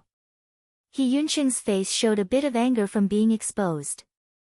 He turned around and said, "I just wanted to let you know." "Oh, okay. I'll go with you." He Yan replied. This young man's temperament was awkward, but he was still cute and didn't have a bad heart. When He Yan walked into the courtyard, he saw the horse that Xiao Ju gave He Yunsheng yesterday was curled up in a corner. He Yunsheng even built a simple stable for it. The He family was poor and couldn't afford to raise a horse. They only raised chickens and ducks in the courtyard. Now that there was a huge animal, it was really strange. The horse was eating grass with its head lowered. The grass was wiped clean and neatly stacked. It was obvious that He Yunsheng did it. Seeing He Yan looking at the horse, He Yunsheng proudly said, "Xiang Xiang is very beautiful." He Yan almost thought that he heard wrong and asked, "What did you call it?" "Xiang Xiang." He Yunsheng answered matter-of-factly, "I saw her yesterday. She's a female horse. Since she's with me, I have to give her another name. Xiang Xiang is a name that girls will definitely like. He Yan. As long as you're happy." He Yunsheng should study more, but He Yunsheng refused to listen. Xiao Ju was such a picky person. If he knew that He Yunsheng had named the horse that he had given away so casually, it would be the greatest humiliation in his horse-gifting career. He Yunsheng did not notice him, even though he tried his best to hide it, he could not stop feeling happy. He Yan did not feel like paying him any attention. The He family didn't have horses before, so naturally, they wouldn't have carriages. He Yan and He Yunsheng walked on the street with umbrellas. He Sui went to the drill ground early in the morning. When He Yan woke up this morning, the bruise on the corner of his mouth last night had disappeared. It was almost invisible, so he did not wear a veil and went out directly. There were advantages to going out directly. Now that her identity was different, she had no scruples, so she could carefully observe the customs of the capital. He Yunsheng wrote down a total of 4 schools on the paper. They were all carefully selected. He Yan also looked at them and found that they were all about martial arts. This was also good. He Yunsheng did not seem to want to be a civil servant. Of course, since he was able to name the horse Xiang Xiang, he was indeed not cut out for that. The two of them walked and stopped, buying and eating. In less than a day, they finished looking at all 4 schools. He Yunsheng and He Yan discussed for a while and decided to find the closest school to their home. There were many martial arts teachers in this school, so the homework was arranged very well. He Yunsheng could go to the drill ground to practice weapons on weekdays after school. The school fees were not expensive. It was 1 tael of silver a year. The money He Yan won was enough for him to go to school for several years. Although He Yunsheng did not say it, he was obviously very happy. On the way back, he was even a little excited. He Yan passed by a tailor's shop and thought of the day when he tore He Yunsheng's clothes in Lutong village. He said, "I said before that I would make clothes for you. Since we are passing by, why don't we do it here?" He Yunsheng's clothes were mostly the leftovers from He Sui. He had been sewing and mending for 3 years, so there were very few new clothes. He had never been to such a good tailor shop. When he heard this, he hesitated and said, "Forget it. I'll just wear whatever I want. If you go to the school, you will be laughed at if you don't dress well." He Yen pulled him into the shop. The tailor was an old man. He smiled kindly and asked, "Are you going to make clothes for this young lady or this young master?" "I'm going to make clothes for him." He Yen pointed at He Yunsheng and said, "For spring and winter, make 2 sets of clothes for each season. It's best if they are long robes. They should be good-looking and suitable for a young man like him. As for the color, it shouldn't be too dark or too light. The pattern can be simple." The old tailor smiled and said, "Okay. You're not going to make clothes?" He Yunsheng was shocked. He stood up and said, "I can't wear so much. It's too much." He Yen pushed him back into the chair. "Your older sister has more clothes than I can wear. How can you compare with me? You are so handsome. If you don't wear better clothes, won't it be a waste of your face?" He Yunsheng's face turned red. "What nonsense are you talking about?" When the old tailor heard this, his smile became more affectionate. "Young master, your older sister really loves you." Doting on her? He Yunsheng was in a daze. He didn't expect that one day, he would joke around with He Yen like other ordinary siblings. But, she really helped him a lot. She was reluctant to spend money to make clothes for herself, but she made so many clothes for him. He Yen loved to dress up.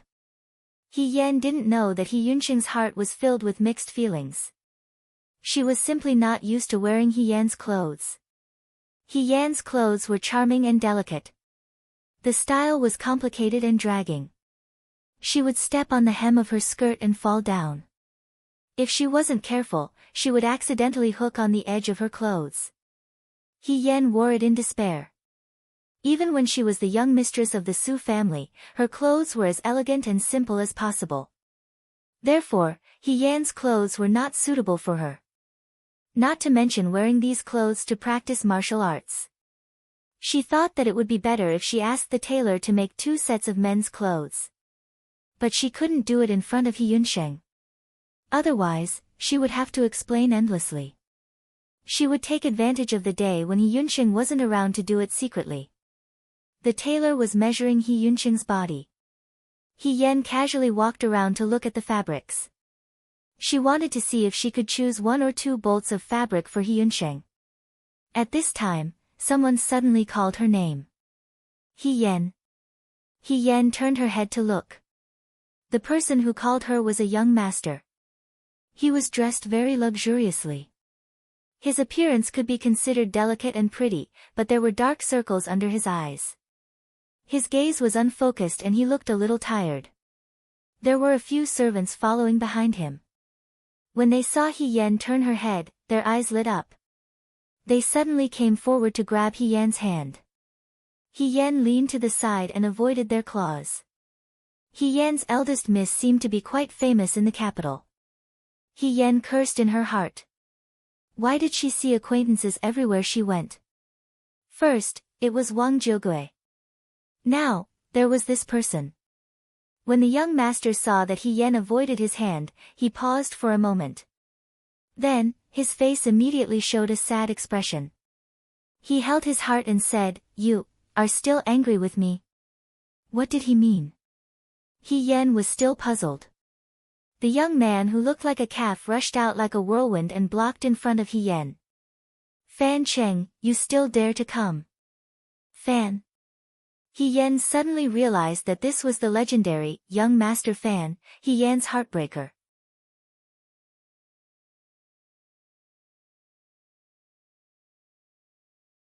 Chapter 20. He Yunsheng stood in front of He Yen. Fan Cheng was a little astonished. He Yen and He Yunsheng, this pair of siblings, had never had a good relationship. He had known He Yen for so long, but he had never seen her and He Yunsheng appear at the same time. Even if they bumped into each other once in a while, they would be quarreling. But looking at He Yunsheng's current appearance, it didn't seem like they were quarreling. Instead, it seemed like he was protecting He Yen. Could it be that something happened that no one knew about? He turned to look at He Yen again. The girl was staring at him. Her eyes were clear and bright, full of magnanimity. There wasn't much affection in them, and it didn't seem like she still had feelings for him. Fan Qing took another step forward and asked with concern and anxiety, "I heard that you fell seriously ill a few days ago. I don't know if you've recovered. Do you want me to send some tonics to your house? What do you like? I see that you've lost some weight. I'm really worried." This man's appearance was not bad. He was dressed in luxurious clothes and was so earnest. If Miss He was really here, she would have been moved to tears by him. He Yen didn't have time to speak. He Yunsheng was afraid that she would be moved by Fan Cheng's words, so he quickly said, "Don't listen to his nonsense. Don't forget who caused you to fall seriously ill and what they said in front of Fan family's door. This person is a liar." He Yen had already heard about this from He Yunsheng. When Miss He found out that her sweetheart was getting married, she went to ask for an explanation. In the end, she was chased out of the Fan family's door by the servants. She didn't even get to see Fan Cheng's face. That was why she was so disheartened and fell ill. When Fan Cheng heard this, he secretly hated He Yunsheng for being such a busybody. However, on the surface, he was even more sorrowful. This marriage was decided by my parents. I didn't have the right to choose. It's just that you should know my feelings for you. Why should you listen to an outsider's instigation? Who are you calling an outsider? He Yunsheng was furious. I'm her biological brother. What's your relationship with her? Don't even think about taking advantage of me.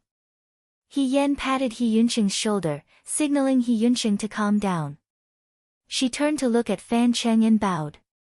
Many thanks for your concern, young Master Fan. My body is already fine. I only caught a cold a few days ago. My younger brother is still young, so he spoke carelessly. Fan Cheng didn't expect her to say that. He was stunned and didn't say anything for a while. The past is now gone.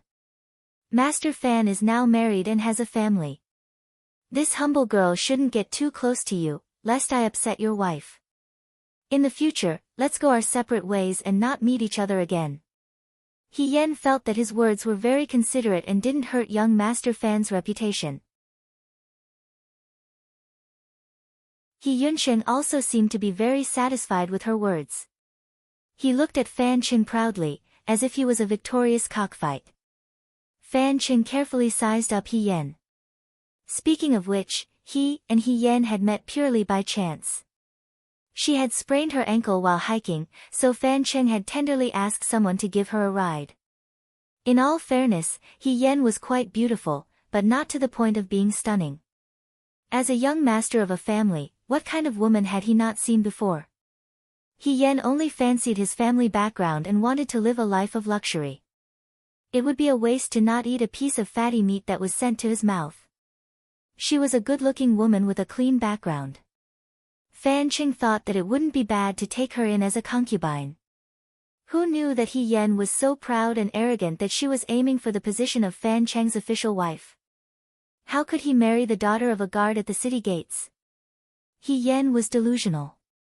However, in order to trick her into selling him, Fan Cheng coaxed her and gave her some worthless cosmetics and jewelry to make her burst with joy. Who knew that one day, He Yen would find out that he was about to marry a wife? She actually went to his Fan manor and made a big fuss. The official wife he was going to marry was the official's eldest daughter. If the official found out, he might cancel the marriage. As a result, Fan Cheng had his servants chase He Yen away. When he heard that He Yen was very sad and almost wanted to commit suicide in front of his door, Fan Cheng was too lazy to care. After that, he got married and took a beautiful wife into his arms. Everything went smoothly. After the marriage, Fan Cheng's old habits flared up. However, this new wife of his had a fierce personality. She kept him under control very tightly. He couldn't go to the brothels or visit the brothels. He even dismissed a few of his concubines. At this time, Fan Cheng began to miss the delicate He Yen. He Yan's personality was different from his fierce wife. She was so delicate that water could drip out of her. Although she would occasionally throw a tantrum, she was still very cute. Fan Qing sent someone to inquire about He Yan. He found out that after He Yan left his fan manor, she fell seriously ill. When she woke up, she didn't often go out alone. She and her younger brother would occasionally go to the Drunken Jade restaurant to sell large cakes. He didn't expect to bump into her here today. He Yan seemed different from before. She didn't look at him with the same fawning and charming expression as before. She was so magnanimous that it surprised him. She still had the same facial features, but she seemed to be full of vitality. She also seemed to have a heroic spirit that she didn't have before. It was this heroic aura that made her beautiful face stand out. Even the polite smile at the corner of her lips made it hard for people to take their eyes off her. It was as if she had been reborn. As expected, you're still angry with me, Fan Qing said sadly. He was certain that He Yan still had feelings for him. She used to like him so much. How could she let go of him so easily? As long as he apologized like before and gave her some gifts, she would forgive him. This kind of woman, after saying a few sweet words and swearing to the heavens, she would be dead set on him. He Yan didn't know what Fan Qing was thinking. She had already said it clearly, but Fan Qing didn't seem to understand. She turned her head and asked the old tailor, "Have you finished taking my measurements?" The old tailor nodded in agreement. "This is the down payment." He Yan put the silver on the table. "When will it be done?" "In 20 days, you can pick the spring and summer clothes. The winter clothes will take a little longer, around a month." "Okay." He Yan smiled. "We'll pick it up in 20 days. Please make it more beautiful." She pointed at He Yunsheng. "Children love to be beautiful." "Who loves to be beautiful?" He Yunsheng flew into a rage out of humiliation. The old tailor smiled but didn't say anything. He nodded in agreement. He Yan and He Yunsheng walked out of the tailor's shop. They only nodded lightly at Fan Qing and didn't say anything else. Fan Qing wanted to say something, but the young girl had already walked away. He Yunsheng turned her head and secretly waved her fist at him. Her eyes were full of warning. "Ha!" Fan Qing sneered.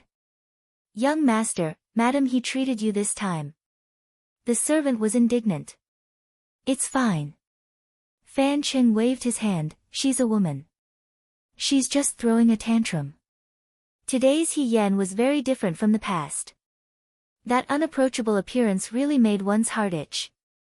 Fan Qing suddenly remembered that he had spent so much time on He Yan, but in reality, he didn't gain any advantage. How could he let the duck that was already in his mouth fly away? Since they met here today, why not continue their previous fate and achieve something beautiful together? Fan Qing revealed a confident smile. "You're tuning in to the Blissful Bookshelf YouTube channel. We're so grateful for your support, and don't forget to subscribe to join us on this incredible journey through captivating stories.